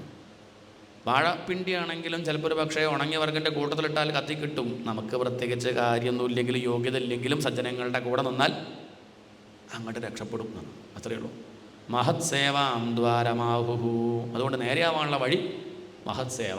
നമ്മൾ മോശക്കാരനാണെങ്കിലും മഹാത്മാക്കളുടെ കൂടെ കൂടിയാൽ നമ്മളറിയാതെ നമ്മൾ നേരെയാവും വിചാരിച്ചില്ല, വേണ്ടേ, നമ്മൾ വിചാരിക്കുന്നു വേണ്ട, നമ്മൾ നേരെയാവും. ലിഫ്റ്റ് കയറി സ്വിച്ചിട്ടു, കുറച്ച് കഴിയുമ്പോൾ മുകളിലെത്തി. നമ്മൾ പറയാം, 18ാം നിലയിൽ എത്തണമെന്ന് വിചാരിക്കൊന്നും വേണ്ട. ലിഫ്റ്റ് കയറി സ്വിച്ചിട്ട് അങ്ങനെ മുകളിലേക്ക് പോവും. അത് നമ്മൾ പിന്നെ അവിടെ ഇരുന്ന് വിചാരിക്കും കൂടിയും വേണ്ട. അതുകൊണ്ട് സപ്താഹം കേൾക്കാൻ വന്നിരുന്നാൽ മതി, ഭാഗവതം കേട്ടാൽ മതി. ഭാഗവതം കേട്ട് ഞാൻ നേരെയാവും വിചാരിച്ചാലും ഇല്ലെങ്കിൽ നേരെയാവും. ഇനി ഭാഗവതം കേട്ട് ചിത്തയാവണമെന്ന് വിചാരിച്ചാലും കേട്ടാൽ നേരെയാവും. അത്രയേ ഉള്ളൂ, അതെൻ്റെ സ്വഭാവം. മഹത് സേവാം ദ്വാരമാഹുർവിമുക്തേഹേ. ഇനി ചീത്തയാവാനുള്ള വഴി അച്ഛൻ പറഞ്ഞു തരണോ? അതും അച്ഛൻ പറഞ്ഞു കൊടുക്കുക. തമോദ്വാരം യോഷിതാം സംഗീസംഗം. ലോകവിഷയങ്ങൾ പറയണവരുണ്ട്, അവരുടെ കൂടെ കൂടിയാൽ കഴിഞ്ഞിട്ട് അവർക്ക് ലൗകിക വർത്തമാനയെ പറയാനുണ്ടാവുള്ളൂ, സിനിമാ കഥ പറയാനുണ്ടാവും. ലൗകിക വിഷയങ്ങളെ പറ്റി വർണ്ണിച്ച് ഇങ്ങനെ പറയും. തന്നെയാണ് കേമെന്ന് പറയും. കഴിക്കാനുള്ള സാധനങ്ങളെ പറ്റിയിട്ട് പുതിയൊരു ഹോട്ടൽ തുടങ്ങിയിട്ടുണ്ട് കേട്ടോ, അവിടുത്തെ ഒരു പലഹാരം, ഇതൊക്കെയാണ് ഇവരുടെ ചർച്ച. പുതിയ സിനിമ ഇറങ്ങിയിട്ടതിൽ കാണണം എന്നൊക്കെ പറഞ്ഞ് ഇങ്ങനെ നടനും നടിയും അതും ഇത് ലോക വിഷയം. അത് തീരുമില്ല, എത്ര വർഷമായി, ഇത്ര കാലമായി. അതിനെപ്പറ്റി, നടന്മാരെപ്പറ്റി നടിമാരെപ്പറ്റി അതും ഇതും പറയും.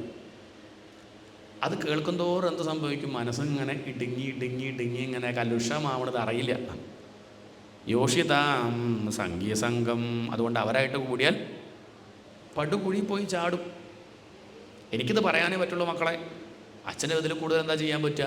ഇന്ന വഴി പോയാൽ നേരെയാവും, ഈ വഴി പോയാൽ അപകടമാവെന്ന് പറയാനല്ലേ പറ്റുള്ളൂ. അവിടെ പിടിച്ചങ്ങോട്ട് കൊണ്ടുപോകാൻ പറ്റുമോ? അതൊന്നും പറ്റില്ല. അതുകൊണ്ട് നിങ്ങൾ നേരെയായി കാണണം എന്നൊക്കെ ആഗ്രഹമൊക്കെ ഉണ്ട്, ഇല്ല എന്നൊന്നുമില്ല. നന്നായി നേരെയായാൽ. അച്ഛൻ പറയേണ്ടത് പറഞ്ഞു, നിങ്ങൾക്ക് എന്ത് ചെയ്യാം? ഇഷ്ടമുള്ള വഴിക്ക് പോവാം. അച്ഛനത് പറയാൻ കാരണം എന്താ വെച്ചാൽ ഇത് പറയാത്തവൻ അച്ഛനല്ല. അതാണ് നമ്മൾ മനസ്സിലാക്കേണ്ടത്. ഈ ഒരു ഉപദേശം കൊടുക്കാത്ത അച്ഛൻ അച്ഛനല്ല. ഞാൻ പഠിപ്പിച്ചു, വലുതാക്കി എന്ന് പറഞ്ഞ കാര്യമൊന്നുമില്ല. ഇത് പറഞ്ഞു കൊടുത്തില്ലെങ്കിൽ അച്ഛൻ അച്ഛനാവില്ല. ഈ തത്വം പറഞ്ഞു കൊടുക്കാത്ത അമ്മ അമ്മയാവില്ല. ഇത് പറഞ്ഞു കൊടുക്കാത്ത ഗുരുനാഥൻ ഗുരുനാഥനാവില്ല. ഗുരുർന സസ്യാത് സ്വജനോ ന സസ്യാത് പിതാ ന സസ്യാത് ജനനീ ന സാസ്യാത്. ജീവിതത്തിൽ പ്രതിസന്ധി വരുമ്പോൾ തരണം ചെയ്യാനുള്ള വിദ്യ പറഞ്ഞു കൊടുക്കാത്തവൻ അതാണ് ഈ വിഷയം. വലിയ മാർക്കൊക്കെ വാങ്ങി MBBS ഒക്കെ കിട്ടി വലിയ കേമനയൊക്കെ ആയി, എന്തോ ചെറിയ വിഷയം വന്നു, അങ്ങോട്ട് മെസ്സേജ് അയച്ചു, ഇങ്ങോട്ട് മെസ്സേജ് ഇല്ല, ആത്മഹത്യ ചെയ്തു ആ കുട്ടി. ആലോചിച്ച് നോക്കൂ, എന്താ കഥ. നിസ്സാര വിഷയം എന്നതൊന്നുമില്ല. ആ ഒരു പ്രതിസന്ധിയെ തരണം ചെയ്യാനുള്ള വിദ്യ അറിയില്ല, അത് പഠിച്ചിട്ടില്ല. പറയുമ്പോൾ ലോക വിഷയങ്ങളൊക്കെ നല്ലോണം പഠിച്ചിട്ടുണ്ട്, എന്തൊക്കെയാണ് കേമനാണ്. പക്ഷേ ജീവിതത്തിൽ പ്രശ്നങ്ങൾ വരുമ്പോൾ പരിഹരിക്കാൻ അറിയണില്ലെങ്കിൽ അത് വിഷമാണ്. ആ വിദ്യ പറഞ്ഞു കൊടുക്കണം, അതല്ലേ മുഖ്യം. അതാണ് ആത്മവിദ്യ. അതിനെപ്പറ്റിയാണ് ചർച്ച. അത് പറഞ്ഞു കൊടുക്കാത്ത ഗുരുനാഥൻ ഗുരുനാഥനല്ല, അമ്മ അമ്മയല്ല. ഇനി ഇത് പറഞ്ഞു കൊടുക്കാത്ത ആൾ അധർമ്മം ചെയ്യാൻ പറഞ്ഞാൽ കേട്ടോളൊന്നുമില്ല. അച്ഛനാണ് പറഞ്ഞത് കരുതി അധർമ്മം ചെയ്യണോ? ഗുരുനാഥൻ പറഞ്ഞു അധർമ്മം ചെയ്യണോ? ഈശ്വരൻ നിന്ദ ചെയ്യാൻ ആര് പറഞ്ഞു? ഗുരുനാഥൻ തന്നെ പറഞ്ഞു. എന്ത് പറയണം? പറ്റില്ല ഗുരുനാഥ എന്ന് പറയണം. ഏറ്റവും പ്രധാനം ഭഗവാൻ തന്നെയാണ്. അതിനൊക്കെ തെളിവുണ്ടോ? തെളിവ് ഭാഗവതൻ്റെ തെളിവല്ലേ? ഗുരുർന സസ്യാത്. ശുക്രാചാര്യർ പറഞ്ഞു ബലിയോട് കൊടുക്കണ്ട ബലി അത് വിഷ്ണു ഭഗവാനാണ്, കൊടുക്കണ്ട. ഗുരുനാഥ അങ്ങക്ക് അലോക്യം തോന്നരുത്, ഭഗവാനാണെങ്കിൽ കൊടുക്കാൻ എനിക്ക് സന്തോഷമേ ഉള്ളൂ, ഞാൻ കൊടുക്കും. ഗുരുനാഥനെ ധിക്കരിച്ചില്ലേ? അതുകൊണ്ട് ബലി മോശമായോ? മഹാബലി ആയി. ഗുരുനാഥനെ ധിക്കരിച്ചപ്പോൾ ആരായി? മഹാനായി. ഗുരുനാഥനെ ധിക്കരിച്ച മഹാനാവോ? വിഷയം നോക്കൂ, എന്നോട് വെറുതെ അത് മാത്രം പറഞ്ഞിട്ട് കാര്യമില്ല. അതുകൊണ്ട് ഗുരുർന സസ്യാത് ജനനീന സാസ്യാത്. അമ്മ പറഞ്ഞാലും കേൾക്കണമെന്നില്ല. ഉദാഹരണം, ഭരതൻ കൈകേയി പറഞ്ഞു രാജ്യം ഭരിക്കാൻ, കേട്ടുവോ? ഇങ്ങനെയൊക്കെയുള്ള ഓരോ കുനിഷ്ടൊപ്പിച്ച് ഇത്രയും വലിയ അപകടം കാണിച്ചപ്പോൾ അവ അച്ഛനും മരിച്ചു, ഏട്ടനും നാട് വിട്ടു, അമ്മയെ ധിക്കരിച്ചു. അതുകൊണ്ട് ഭരതൻ മോശമായില്ല, നല്ലൊരു സഹോദരൻ. അങ്ങനെ ഭരതനെ പറ്റി പറയാം. അമ്മ അധർമ്മം ചെയ്യാൻ പ്രേരിപ്പിച്ചാലും ചെയ്യരുത്. ഇനിയിപ്പോൾ ആരായാലും ആര് തന്നെ പറഞ്ഞാലും പിതാ ന സസ്യാത്. അച്ഛൻ പറഞ്ഞാലും. ആരാ ഉദാഹരണം? ഭാഗവതത്തിലുണ്ട് പ്രഹ്ലാദൻ. അച്ഛൻ പറഞ്ഞു ഭഗവാന്റെ നാമം ജപിക്കാൻ പാടില്ല, ഭഗവാനെ ആശ്രയിക്കാൻ പാടില്ല, നിന്നെ ഞാൻ കൊല്ലും എന്ന് പറഞ്ഞിട്ട് പോലും അച്ഛൻ അങ്ങനെ പറയരുത്, അച്ഛന് പോലും ഇങ്ങനെയൊക്കെ പറയാൻ സാധിക്കണത് ആ ഭഗവാൻ അച്ഛനിലുള്ളതുകൊണ്ടാ എന്ന് പറഞ്ഞാൽ അച്ഛനെ ധിക്കരിച്ചു. അതുകൊണ്ട് പ്രഹ്ലാദൻ മോശക്കാരനായോ? ഇല്ല. അപ്പം അതുകൊണ്ട് ധർമ്മത്തിന് വിരുദ്ധമായിട്ട് ആര് പറഞ്ഞാലും അത് കേൾക്കണം എന്നില്ല. അതുകൊണ്ട് ഋഷഭദേവൻ കാര്യങ്ങളൊക്കെ പറഞ്ഞു, നിങ്ങൾ ഭരതനെ അനുസരിക്കുക, നേർവഴി സഞ്ചരിക്കുക എന്ന് ഉപദേശിച്ചു. അദ്ദേഹം തൻ്റെ രാജ്യഭാരം ഭരതനെ ഏൽപ്പിച്ച് നാട് വിട്ടു. അതിന് കേമത്തം തിരക്ക് വലിയ സമ്പത്തുണ്ടെങ്കിലും ഒരു മടിയില്ല. എങ്ങനെ വേണം ജീവിക്കുക എന്നുള്ളത് കാണിച്ചു കൊടുക്കാനാണ്. ആർക്ക്? ക്ഷത്രിയന്മാർക്ക്. അന്നത്തെ കാലത്തെ ക്ഷത്രിയന്മാർക്ക് ഭരണം കഴിഞ്ഞാൽ എന്ത് ചെയ്യണം? കുറച്ച് കഴിഞ്ഞാൽ അത് ഉപേക്ഷിക്കാനും പഠിക്കണം. നമുക്ക് ഉപേക്ഷിക്കാറിയില്ല, ഒക്കെ വാങ്ങി വയ്ക്കാൻ മാത്രമേ അറിയുള്ളൂ. അവിടെ കുഴപ്പം. എന്തായാലും ഉപേക്ഷിച്ച് പോകണട്ടോ, കുറച്ച് കഴിയുമ്പം വേണ്ടേ? വേണ്ട. ചത്തുപോന്നേരം വസ്ത്രം അതുപോലും ഒത്തിടാ കൊണ്ടുപോകാനൊരുത്തർക്കും. മരിക്കുമ്പോൾ ഉടുതുണി പോലും കൊണ്ടുപോകാൻ പറ്റില്ല. അതുകൊണ്ട് കുറേശ്ശെ അങ്ങനെ ആര് ചോദിച്ചാലും വേണമെന്ന് പറയരുത്. എന്താണ്? ആദ്യം വാക്കിലെങ്കിലും ഉള്ളിൽ മോഹം ഉണ്ടെങ്കിൽ എന്ത് ചെയ്യരുത്? തിരുമ്മി 2000 രൂപ തരട്ടെ, വേണ്ട. അങ്ങനെയെങ്കിലും ഉള്ളിൽ മോഹം ഉണ്ടെങ്കിൽ പോലും ഞാനത് പറഞ്ഞിട്ട് ഇല്ല. അതാണ് മര്യാദ. ആദ്യം അങ്ങനെ പഠിക്കുക. അത് തരട്ടെ ഒക്കെ വാങ്ങിക്കൊണ്ടുവച്ചിട്ട് എന്താ കാര്യം? ചിലർ വീട്ടിൽ പോയ മ്യൂസിയം പോലെയാണ്, എന്തൊക്കെയോ കൊണ്ട് ഇതൊന്നും ഉപയോഗിക്കൂല, ഒന്നും കാണൂല, അങ്ങനെ എടുത്ത് വയ്ക്കും. ഉപേക്ഷിക്കാൻ അറിയില്ല. എന്നാൽ തീർത്ത് പുറത്തേക്ക് ഇടപെട, അവിടെ നിന്നോട്ടെ, ആവശ്യമുണ്ടോ? എന്താവശ്യം? ഒരാവശ്യമില്ല, അവിടെ കഴിക്കും. ആണ് അവസ്ഥ. അത്യാവശ്യത്തിന് മതിയെന്ന്, അത്യാവശ്യം പോരെ, എന്തിനാപ്പം അധികം? അതാണ് ശ്രദ്ധിക്കേണ്ടത്. ഉപേക്ഷിക്കുക എന്നാണ്. അദ്ദേഹം ഉപേക്ഷിച്ചു. ഉപേക്ഷിക്കാനും മടിയില്ല. രാജ്യം നല്ലോണം ഭരിച്ചു. ഒരു സമയം കഴിഞ്ഞപ്പം ഇപ്പം എൻ്റെ അല്ല എന്ന് പറഞ്ഞ അദ്ദേഹം ഉടുതുണി പോലും കൗപീനം പോലും ഇല്ല, അതും ഒഴിവാക്കി അദ്ദേഹം അങ്ങോട്ട് പോയി, അവധൂതനായി. കുടഞ്ഞു കളയുക എന്നാണ് അവധൂതൻ എന്ന് പറഞ്ഞാൽ. കുടഞ്ഞു കളയുക. നായൊക്കെ കണ്ടില്ലേ വെള്ളമായി കഴിഞ്ഞാൽ? പക്ഷിയൊക്കെ കണ്ടില്ലേ?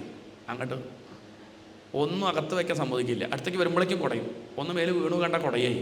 ഇതേപോലെ എന്തെങ്കിലും താൻ അഹങ്കരിക്കാൻ വകുപ്പുള്ള സാധനം അടുത്തേക്ക് വന്നാൽ കുടഞ്ഞു കളയും, അടുത്തേക്ക് വയ്ക്കില്ല. അങ്ങനെ അദ്ദേഹം സഞ്ചരിച്ചു. അതാണ് ഋഷഭൻ്റെ കഥ. ഒരിക്കൽ കാട്ടുതീയിൽപ്പെട്ട് മൃഗങ്ങൾ വെന്തെരിയണത് കണ്ടപ്പോൾ അദ്ദേഹത്തിന് തോന്നി, എന്നാൽ പിന്നെ ഈ ദേഹം അങ്ങോട്ട് ഒഴിവാക്കിയാലോ. ഒന്നും ചെയ്യാനില്ല, ചെയ്യേണ്ടതൊക്കെ ചെയ്ത് കഴിഞ്ഞു. ദേഹം അവരെ കൂടെ എരിഞ്ഞാൽ എന്താ ഗുണച്ചാൽ ആ മൃഗങ്ങൾക്ക് തൻ്റെ കൂടെ മരിച്ചാൽ അവർക്ക് മുക്തി കിട്ടും. എന്ത് കിട്ടും? പിന്നെ ഈ യോഗീശ്വരൻ്റെ കൂടെ ദേഹം ത്യജിക്കാൻ സാധിച്ച ആ ജീവജാലങ്ങൾക്ക് മുക്തി കിട്ടച്ച നല്ല കാര്യമല്ലേ? തനിക്ക് പ്രത്യേകിച്ചൊന്നും ചെയ്യാനുമില്ല എന്ന് കരുതി അദ്ദേഹം എന്ത് ചെയ്തു? അതെ, ആ കാട്ടുതീക്ക് എടുത്തങ്ങോട്ട് ചാടി. ആത്മഹത്യ എന്ന് പറയാൻ പാടില്ല കേട്ടോ. എന്താണ്? അത് ആത്മഹത്യയായിട്ടൊന്നും പറയരുത്. അദ്ദേഹം എടുത്ത് ചാടി. അത്ഭുതം എന്താ ചോദിച്ചാൽ ആ ജീവജാലങ്ങൾക്കൊക്കെ മുക്തി കിട്ടി. പരീക്ഷത്ത് ചോദിച്ചു, മുക്തി ഇത്ര എളുപ്പമല്ലേ? ആ മുക്തിയൊക്കെ എളുപ്പമാണ്. മുക്തിയൊക്കെ ഭഗവാൻ അങ്ങനെ വാരി വിതറും. പക്ഷെ ഭഗവാൻ പിശുക്കുള്ളൊരു കാര്യം എന്താ ചോദിച്ചാൽ ഭക്തി കൊടുക്കാനാ. മുക്തിം ദദാതി കർഹിജിത് സ്മന ഭക്തിയോഗം. ഭഗവാൻ മുക്തി കൊടുക്കും, പക്ഷേ ഭക്തി അങ്ങനെ എല്ലാവർക്കും കൊടുക്കില്ല. ഭക്തി എന്ന് പറഞ്ഞാൽ ഇവിടെ ജീവിച്ചിരിക്കുക സമാധാനമായിട്ട് അങ്ങനെ ഇരിക്കാൻ പറ്റണം. അത് വേണ്ടേ? അങ്ങനെ കഷ്ടപ്പെട്ട് 99 വയസ്സ് വരെ കഷ്ടപ്പെട്ടു, 100-ാം വയസ്സിൽ അങ്ങനെ മരിച്ചപ്പോൾ മുക്തി കിട്ടി. എന്നിട്ട് കാര്യമുണ്ട്, ഇരിക്കുമ്പോൾ കഷ്ടപ്പെട്ടില്ലേ? എന്നാൽ ഭക്തി ഉണ്ടെങ്കിൽ ഇരിക്കുമ്പോഴും ആനന്ദം. ദുഃഖമൊക്കെ അനുഭവിക്കുന്നുണ്ടെങ്കിൽ പോലും അതൊന്നും ബാധിക്കുന്നില്ല. അതൊക്കെ അങ്ങനെ സംസാര സാഗരം എന്തായി മാറും? അത് നല്ലൊരു തടാകം ആണെങ്കിലോ, നമുക്ക് ഈ മുതലുണ്ടെങ്കിലല്ലേ ബുദ്ധിമുട്ടുള്ളൂ. നല്ലൊരു തടാകം സംസാര സാഗരമാണ്, അല്ല പറയണില്ല. പക്ഷേ അത് നല്ലൊരു കപ്പിത്താനെ കിട്ടിയാൽ, അല്ലെങ്കിൽ നല്ലൊരു തോണിക്കാരനെ കിട്ടിയാൽ, ഓട്ടമില്ലാത്തൊരു തോണിയാണെങ്കിൽ ആ തോണിക്കാരനെ അച്ഛൻ നല്ല തമാശ പറയുന്ന തോണിക്കാരൻ, നല്ലോണം പാട്ടൊക്കെ പാടും, നല്ല നേരം പോക്കൊക്കെ പറയാൻ അറിയുന്ന ആളാണ്, നല്ല ബലവാനാ, മുങ്ങില്ലെന്ന് ഉറപ്പാണ്. അതും നല്ല സമയം, നല്ല കാലാവസ്ഥ, ധാരാളം താമരകളൊക്കെ ഉണ്ട് വെള്ളത്തിൽ, നല്ല നിലാവ്. അദ്ദേഹം ഇനി അക്കരെ നമ്മൾ പറയുന്നത് ഒന്നും കൂടി ഈ സംസാര സാഗരം ഒന്നും കൂടി റൗണ്ട് അടിക്കുമോ എന്ന് ചോദിക്കും. കാരണം നമുക്ക് മടുക്കണില്ല. ഇത് മടുക്കാൻ കാരണത് പ്രയാസമാകുമ്പോഴല്ലേ. അതിൽ മുതലുണ്ട്, അതുണ്ട്, ഇതുണ്ട്, തിരമാലുണ്ട്, ആകെ ബുദ്ധിമുട്ട്, ഇതൊക്കെയാണ് പ്രയാസം. നേരെ മറിച്ച് ഇത് സുന്ദരമാണെങ്കിൽ നമുക്ക് അക്കരെ എത്തണം തോന്നുമോ? ഒന്നും കൂടി, ഒരു പ്രാവശ്യം കൂടി എന്ന് തോന്നുള്ളൂ. അതാണ് പ്രത്യേകത. അതുകൊണ്ട് അതാണ് ഭക്തി. ഭക്തിയുള്ളവരെ സംബന്ധിച്ചിട്ട് ഈ പ്രാരബ്ധം അനുഭവിക്കുമ്പോഴും ഭജന പാടിങ്ങോണ്ട് അനുഭവിക്കും. അവർക്കാവുന്നൊരു വിഷയമല്ല. അവർക്കതും നന്നായി. ബുദ്ധിമുട്ടുണ്ടെങ്കിൽ അത് ചോറ് കഴിക്കാൻ നമ്മളിപ്പം ഉപ്പിലിട്ടതും പുളിയിഞ്ചൊക്കെ കൂട്ടില്ലേ, അതുപോലെ അതും കൂടി അങ്ങോട്ട് കൂട്ടും ജീവിതത്തിൽ, അങ്ങോട്ട് കൂട്ടി കഴിച്ചങ്ങോട്ട് പോകുക എന്നല്ലാതെ അവരെ സംബന്ധിച്ച് എന്തല്ല, അത് പ്രയാസമല്ല. അതങ്ങനെ ഭഗവാൻ എല്ലാവർക്കും കൊടുക്കാറില്ല.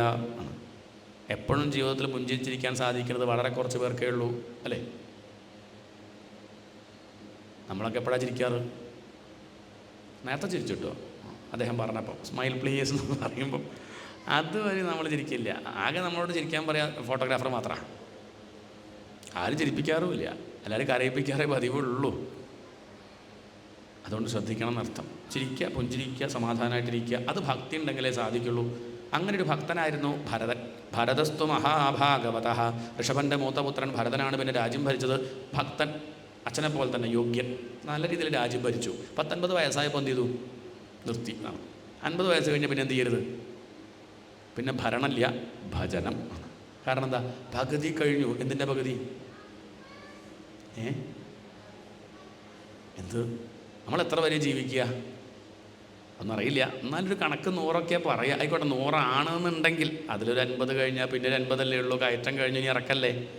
അത് തന്നെ ഒരു 70-75 കഴിഞ്ഞാൽ പിന്നെ അങ്ങോട്ട് വല്ലാണ്ട് കിട്ടും തോന്നുന്നുണ്ടോ? ഉണ്ടോ? ആർക്കും പേടിയൊന്നുമില്ലല്ലേ? മുത്തശ്ശിമാരൊക്കെ ചിരിക്കുന്നുണ്ട്. ഭാഗവതം കേട്ടൻ്റെ ഗുണ ഒന്നുമില്ല. എന്ത് മരണത്തിന് മരണമൊന്നും ഇല്ലല്ലോ. അതൊക്കെ ആർക്ക്? അജ്ഞാനികൾക്കല്ലേ.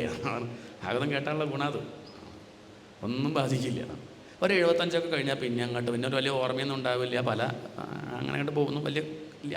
അപ്പോൾ ഉള്ള സമയം ഒരു 50 കഴിഞ്ഞാൽ പിന്നെ അങ്ങോട്ട് എന്താ? അത് ഇറക്കമാണെന്ന് മനസ്സിലാക്കി എന്ത് ചെയ്യണം? വിട്ടു. പിന്നെന്ത് ചെയ്യും? പിന്നെ സമ്പാദിക്കാൻ നോക്കണില്ല, അത് നിർത്തി. ഇനി കുറച്ച് ഉപേക്ഷ ആണ്. പലർക്കും കൊടുക്കുന്നു, സൽക്കർമ്മങ്ങൾക്കായിട്ട് ദാനം ചെയ്യുന്നു, വളരെ ചിട്ടയോടുകൂടി ഈശ്വര ഭജനത്തോടു കൂടി കഴിയുന്നു. നാളെ ഇതെല്ലാം പോകുന്നു മനസ്സിലാക്കിക്കൊണ്ട് കഴിയുന്നു. പോയാലും ദുഃഖമില്ല. ആ മട്ടിൽ മനസ്സിനെ പരിശീലിപ്പിക്കുക. അതാണ് വാനപ്രസ്ഥം. അങ്ങനെ അദ്ദേഹം വാനപ്രസ്ഥനായി. ആരും? ഭരതൻ. മക്കളെ രാജ്യഭാരം ഏൽപ്പിച്ച് അദ്ദേഹം കാട്ടിൽ പോയി. കാട്ടിൽ പോയിട്ട് എന്ത് പറ്റി ചോദിച്ചാൽ, എല്ലാം വിട്ട് കാട്ടിൽ പോയെങ്കിൽ അവിടെ എത്തിയപ്പോൾ ഒരു മാനിനെ കണ്ടപ്പം എൻ്റെ മാൻ എന്ന് തോന്നി. അത് പ്രശ്നമായി. എൻ്റെ എന്നുള്ളത് ഒഴിവാക്കുക വേണ്ടത്. അത് വീട്ടിലിരുന്നാലും സാരമില്ല, എൻ്റെ എന്നുള്ള വിചാരം ഇല്ലാണ്ടിരുന്നാൽ മതി. എന്ത് മതി? അത് ഇല്ലാണ്ടാവാൻ വീട്ടിലിരുന്നാൽ പറ്റില്ല. കാരണം അങ്ങോട്ട് സമയത്ത് അങ്ങനെ ചായയൊക്കെ കൊണ്ടുതരിക ഭാര്യ, മക്കളച്ഛൻ നല്ലോണം പറഞ്ഞാൽ കേൾക്കുക. എനിക്കാവുമ്പം സ്നേഹം കൂടില്ലേ മക്കളോടൊക്കെ, ഇത് ബുദ്ധിമുട്ടാവും. അതുകൊണ്ട് മാറാം എന്ന് കരുതി കാട്ടിൽ പോയി. കാട്ടിൽ പോയപ്പോൾ എന്ത് പഠിച്ച മാനിനെ പിടിച്ച് അണ്ടിയാക്കി. അതെന്തുണ്ടായി? സന്ധ്യ അവിടെ ഗായത്രി ജപിക്കുക, ജപം, സാധന ഒക്കെ വർദ്ധിപ്പിക്കണം കരുതി പോയതാണെങ്കിലും അദ്ദേഹം തർപ്പിക്കാനായിട്ട് പോയപ്പം അവിടുന്ന് ഒരു പൂർണ്ണ ഗർഭിണിയായിട്ടുള്ള മാൻപേട അത് സിംഹത്തിൻ്റെ ഗർജനം കേട്ട് അങ്ങോട്ട് ചാടി ആ തടാകത്തിൻ്റെ അപ്പുറത്തെത്തിയെങ്കിലും പക്ഷേ അത് മരിച്ചു. പെടഞ്ഞങ്ങോട്ട് മരിച്ചു. ആ ചാട്ടത്തിൽ പ്രസവിച്ചത് ആ മാൻകുട്ടി ഒഴുകി പോവുകയാണ്. ഇതങ്ങോട്ട് കണ്ട ഭരതൻ ആലോചിച്ചു, ഞാനിപ്പോൾ എന്താ വേണ്ടു? ആ മാൻകുട്ടിയെ രക്ഷിക്കണോ വേണ്ടേ? വേണോ? പണ്ടാച്ചാൽ ചിന്തയൊന്നുമില്ല, അദ്ദേഹം പോയി രക്ഷിക്കും. രാജാവാണ്, രക്ഷിക്കണത് തൻ്റെ കർത്തവ്യം. ഇപ്പം എന്താ വെച്ചാൽ താൻ ഒക്കെ ഭഗവാൻ, രക്ഷിക്കണതും സംഹരിക്കണതൊക്കെ ഭഗവാൻ ഏൽപ്പിച്ച ആളാണ്. പക്ഷേ ഇപ്പം അദ്ദേഹം നോക്കി, ഞാൻ ഈ കാടിൻ്റെ വ്യവസ്ഥയിൽ ഇടപെടണോ? എന്താണ്? നമ്മളിങ്ങനെ നിൽക്കുക, ഒരു എലി ഇങ്ങനെ പോകണം, ഒരു പൂച്ച പോയി പിടിക്കണം, നമ്മൾ ഇതിൻ്റെ ഇടയ്ക്ക് പോകണോ? എന്താ ചെയ്യുക? അല്ല, അവരുടെ കാര്യത്തിൽ നമ്മൾ ഇടപെടണ്ടേ? ആ എലി നമ്മളെ ആശ്രയിച്ചു വെച്ചാൽ രക്ഷിക്കേണ്ട ചുമതല ആർക്കുണ്ട്? അത് നമുക്കുണ്ട് കേട്ടോ. നമ്മളെ ആശ്രയിച്ചു, എന്നെ രക്ഷിക്കണേ തിരുമേനി എന്ന് പറഞ്ഞാൽ എന്നാൽ പിന്നെ പൂച്ച. അപ്പോൾ അതേപോലെ അദ്ദേഹം ആലോചിക്കും, ഞാൻ ഈ മാൻകുട്ടിയെ രക്ഷിക്കണോ വേണ്ട ഇങ്ങനെ ചിന്തിക്കുകയാണ്. അതാണ് ധർമ്മസങ്കടം. കാരണം തനിക്ക് മക്കളുണ്ട്, രക്ഷിച്ചില്ല, അവിടെ ആക്കി പോകുന്നതാ. അപ്പോൾ ആരെ രക്ഷിക്കാൻ ചോദിച്ചപ്പോൾ ഇയാൾ പറഞ്ഞത് ഭഗവാൻ എന്ന് പറഞ്ഞു പോകുന്നതാ. ഇവിടെ എത്തിയപ്പോൾ മാൻകുട്ടിയെ ഭഗവാൻ എന്ന് പറയാൻ അദ്ദേഹം ആലോചിക്കുകയാണ്, എന്നെവിടെ കൊണ്ട് എത്തിച്ചതാ ഭഗവാനാണെങ്കിലും ഈ മാൻകുട്ടിയെ രക്ഷിക്കാൻ അത് നോക്കണം. അതുകൊണ്ട് അദ്ദേഹം പറഞ്ഞു, രക്ഷിക്കുന്നതാണ് വേണ്ടത്. എടുത്തങ്ങോട്ട് ചാടി നീന്തിപ്പോയി ആ മാൻകുട്ടിയെ അദ്ദേഹം രക്ഷിച്ചു. ചെയ്ത കർമ്മം മോശമായി പോയോ? ഒരു മോശവുമില്ല. അതന്നെയാണ് ചെയ്യേണ്ടത്, ഒരു സംശയവുമില്ല. രക്ഷിക്കണം. പക്ഷേ മമത വയ്ക്കരുത്. എന്താണ്? ഞാനാട്ടോ അന്ന് രക്ഷിച്ചത്, അതിൻ്റെ ഒരു സ്മരണ വേണേ പറയരുത്. ഞാൻ മറക്കണ്ട, അന്നേ ആരും ഇല്ലാത്തപ്പം ഞാനാണ്. ഇതിങ്ങനെ ഇടയ്ക്കിടയ്ക്ക് നമ്മൾ പറയില്ല, അതാണ് മമത. ആണ് എൻ്റെ ഞാൻ എന്നുള്ളത്. ഇങ്ങനെ അതാണ് ബുദ്ധിമുട്ട്. ഇദ്ദേഹത്തിന് എന്ത് പറ്റിച്ച രക്ഷിച്ചെങ്കിലും എൻ്റെ മാൻകുട്ടി എന്നൊരു വിചാരം. എന്താണ്? എൻ്റെ മാനെന്നല്ല, ഏതോ ഒരു മാൻ്റെ കുട്ടിയാണ്. ഹരിസ്മൃതി ഉണ്ടാവണം കരുതി കാട്ടിൽ വന്നപ്പോൾ എന്ത് പറ്റിച്ച? ഹരിണസ്മൃതി. ഹരിണെന്ന് പറഞ്ഞ മാൻ ആണ്. എപ്പോഴും മാനാ. കണ്ണടച്ചാൽ മാൻ, ധ്യാനിക്കാനിരുന്നാൽ മാൻ, നാമം ജപിക്കുമ്പം മാൻ അങ്ങനെ വരും. മനസ്സിൽ കണ്ടു തുറന്ന മുറ്റത്തുണ്ട്. ഇങ്ങനെ ഇദ്ദേഹത്തിന് മാന്യല്ലാണ്ട് വേറൊന്നും ചിന്തിക്കാൻ പറ്റാത്ത അവസ്ഥയായി. ഇടയ്ക്ക് മാനിനെ കുറച്ചു നേരം കാണാതിരുന്ന ഇയാൾ കരയും, മാനിനെ കാണാനില്ല പറഞ്ഞിട്ട്. ഇങ്ങനെയായി മാറിയാൽ ഭരതൻ. ഒരിക്കലും എന്തേ പറ്റിച്ചാൽ ഈ മാൻ വേറൊരു മാൻ്റെ കൂടെ പോയി. വലിയ വിഷമായി. ഞാൻ ഇങ്ങനെ പോറ്റി വളർത്തിയിട്ട് അവസാനം ആ മാൻ എന്നോടൊരു വാക്ക് പോലും പറയാണ്ട് ഏതോ ഒരു മാൻ്റെ എത്ര കണ്ട് വിഷമമുണ്ടാവൂലേ. ഇതൊന്ന് മനസ്സിലാക്കാത്തൊരു മാൻ്റെ കഥയല്ല പറയേണ്ടതെന്ന് മനസ്സിലാക്കാവുന്നതാണ്. ഇയാളുടെ സ്വന്തം മക്കളുണ്ടേ, അവരെ കഥ ഇപ്പം എന്താ കല്യാണം കഴിച്ച കൂട്ടറുണ്ടോ ഒന്നും ഇയാൾക്ക് അറിയില്ല. പക്ഷേ ഈ മാൻ അങ്ങോട്ട് പോയതോടുകൂടി ഇദ്ദേഹത്തിന് ആകെ വിഷമായി. കുറച്ച് ദിവസം അങ്ങനെ പോയിട്ടു. പിന്നെ അദ്ദേഹം ചിന്തിച്ചു, അല്ല, ഭഗവാൻ എന്നെ നേരെയാക്കാൻ വേണ്ടി ഇങ്ങനൊരു അനുഭവം തന്നതാ. വീട്ടിൽ കാര്യം മനസ്സിലായി. ഞാനങ്ങനെ കുറച്ച് അഹങ്കരിച്ച് നടന്നു, ആ മാനിനെ പിടിച്ച് എൻ്റെ എന്നും പറഞ്ഞ് നടന്നതല്ലേ ബുദ്ധിമുട്ടിന്, അല്ലേ, ദുഃഖത്തിന് കാരണമായത്. ആ മാനിന് എന്നെ വേണ്ടെങ്കിൽ എനിക്ക് ആ മാന്യം വേണ്ട. എനിക്ക് ഭഗവാനുണ്ടല്ലോ, ശരിയാ, ഞാൻ ഇനി ഗായത്രി ജപം അങ്ങോട്ട് വർദ്ധിപ്പിക്കും, ഇനിയും കൂട്ടും എന്ന് പറഞ്ഞ് അദ്ദേഹം മെല്ലെ നാമം കുറച്ചധികം ജപിക്കാൻ തുടങ്ങി. അങ്ങനെ ആയപ്പോഴോ പഴയ ഭരതനായി. ആ പുറപ്പെട്ട ഭരതല്ലേ. വീണ്ടും തപസ്, ധ്യാനം, ഭഗവാന്റെ നാമം ജപിച്ച് അങ്ങനെ തേജസ് വർദ്ധിച്ച് വന്നു. ഇപ്പോൾ ഒരു വിഷയമല്ല. ആ മാൻ്റെ ചിന്തയൊക്കെ പോയി. ആർക്ക്? ഭരതന്. അദ്ദേഹത്തിന് ആശ്വാസമായി. ഇനി ഈ പോക്ക് പോകുവാന്ന് വെച്ചാൽ താൻ ഭഗവാനിലെത്തും ഉറപ്പ്. അങ്ങനെ ഇരിക്കുന്ന സമയത്ത് ആ മാൻ വന്നു. മറ്റേ മാൻ പറ്റിച്ചു. അപ്പം തിരിച്ചു വന്നു. അച്ഛാ എന്ന് പറഞ്ഞ് വന്നിട്ടുണ്ടാവും. അതോടുകൂടി ഇദ്ദേഹത്തിൻ്റെ മനസ്സ്, അച്ഛനല്ലേ ഇതൊക്കെ പറഞ്ഞാലും പോറ്റി വളർത്തിയ ആളല്ലേ, എൻ്റെ മാനേ എന്നും പറഞ്ഞ് ഇയാൾ മരിച്ചു. അവസാന കാലത്ത് ആരെയാ ഓർത്തത്? മാനിനെ. അടുത്ത ജന്മത്തിൽ ആരായി? മാനായി. വെറും മാനല്ല, ഭക്തിമാൻ. ഭക്തിക്ക് കുറവില്ല. കുറച്ച് കാലമൊക്കെ നാമം ജപിച്ചിട്ടുണ്ട്, കുറച്ചൊക്കെ സാധനം അനുഷ്ഠിച്ചിട്ടുണ്ട്, വേണമെന്നുള്ള വിചാരമുണ്ട്. പക്ഷേ എന്തോ തൻ്റെ വാസന അതിന് തടസ്സം ചെയ്തു എന്നേ ഉള്ളൂ. എന്നാലും ഉള്ളിൽ എന്തുണ്ട്? നമ്മളപ്പോൾ നേരെ ആവണം എന്നൊക്കെ ആഗ്രഹമുണ്ട്. പക്ഷേ പിന്നെ തെങ്ങിൻ്റെ മുളയ്ക്കാൻ പോകാമെന്ന് മാത്രമാണ് ആഗ്രഹം, അല്ലേ? എത്രയേ ഉള്ളൂ. നമുക്ക് ആഗ്രഹം എന്താ വെച്ചാൽ ഇങ്ങനെ വേണമെന്ന് ആഗ്രഹമൊക്കെ ഉണ്ട്. പക്ഷേ എന്താ അറിയില്ല, അറിയാണ്ട് എങ്ങനെ വാസന അനിച്ഛൻ അഭിവാർഷ്ണേയാബലാദിവ നിയോജിത. ആരോ തന്നെ അങ്ങോട്ട് പിടിച്ച് വിഷയങ്ങളിലേക്ക് കൊണ്ടുപോകണം. എനിക്ക് മോഹമില്ല, എനിക്ക് ആരെയും ദ്രോഹിക്കണം എന്ന് മോഹമില്ല. പക്ഷെ അറിയാണ്ട് ഞാൻ അങ്ങോട്ട് ചെയ്യണത് എന്തായി മാറുക? അതാണ് പ്രശ്നം. ഉള്ളിൽ ആ മോഹം ഉണ്ടല്ലോ, നേരെയാവണമെന്ന് മതി. അതുണ്ടെങ്കിൽ മെല്ലെ നേരെയാവുമെന്ന് കാണിക്കുക കഥ. മാനായെങ്കിൽ അദ്ദേഹത്തിന് ഭക്തിക്ക് കുറവില്ല. മാത്രമല്ല ഭഗവാനൊരു വിദ്യ. പൂർവ്വജന്മ സ്മൃതി ആർക്കുണ്ടായി? അദ്ദേഹത്തിനുണ്ട്. പൂർവ്വജന്മ സ്മൃതി ഉണ്ട്. താൻ ഇങ്ങനെ മാനാവാൻ കാരണം താൻ മാനിനോട് സംഘം, എൻ്റെ മാൻ എന്നുള്ള ഭാവം വെച്ചത് കൊണ്ടാണെന്ന് മനസ്സിലാക്കി അദ്ദേഹം ഈ ജന്മത്തിൽ ആരോടും സംഘമില്ല എന്ന് ഉറപ്പിച്ചു. അങ്ങനെ കഴിഞ്ഞു. ഒരിക്കൽ അമ്പലക്കുളത്തിൽ വീണ് ഈ മാൻ മരിച്ചു. അതോടുകൂടി കഴിഞ്ഞു. ഒരു ജന്മം കൂടി ബാക്കിയുണ്ടായിരുന്നു, പ്രാരബ്ധം. ഒരു ബ്രാഹ്മണനായിട്ട് ജനിച്ചു. കുറേ ഏട്ടന്മാരൊക്കെ ഉണ്ട് അദ്ദേഹത്തിന്. അദ്ദേഹം തീരുമാനിച്ചു ആരോടും മിണ്ടില്ല. അങ്ങനെ അമ്മയോടും അച്ഛനോട് പോലും അദ്ദേഹം ഒന്നും മിണ്ടിയിരുന്നില്ല.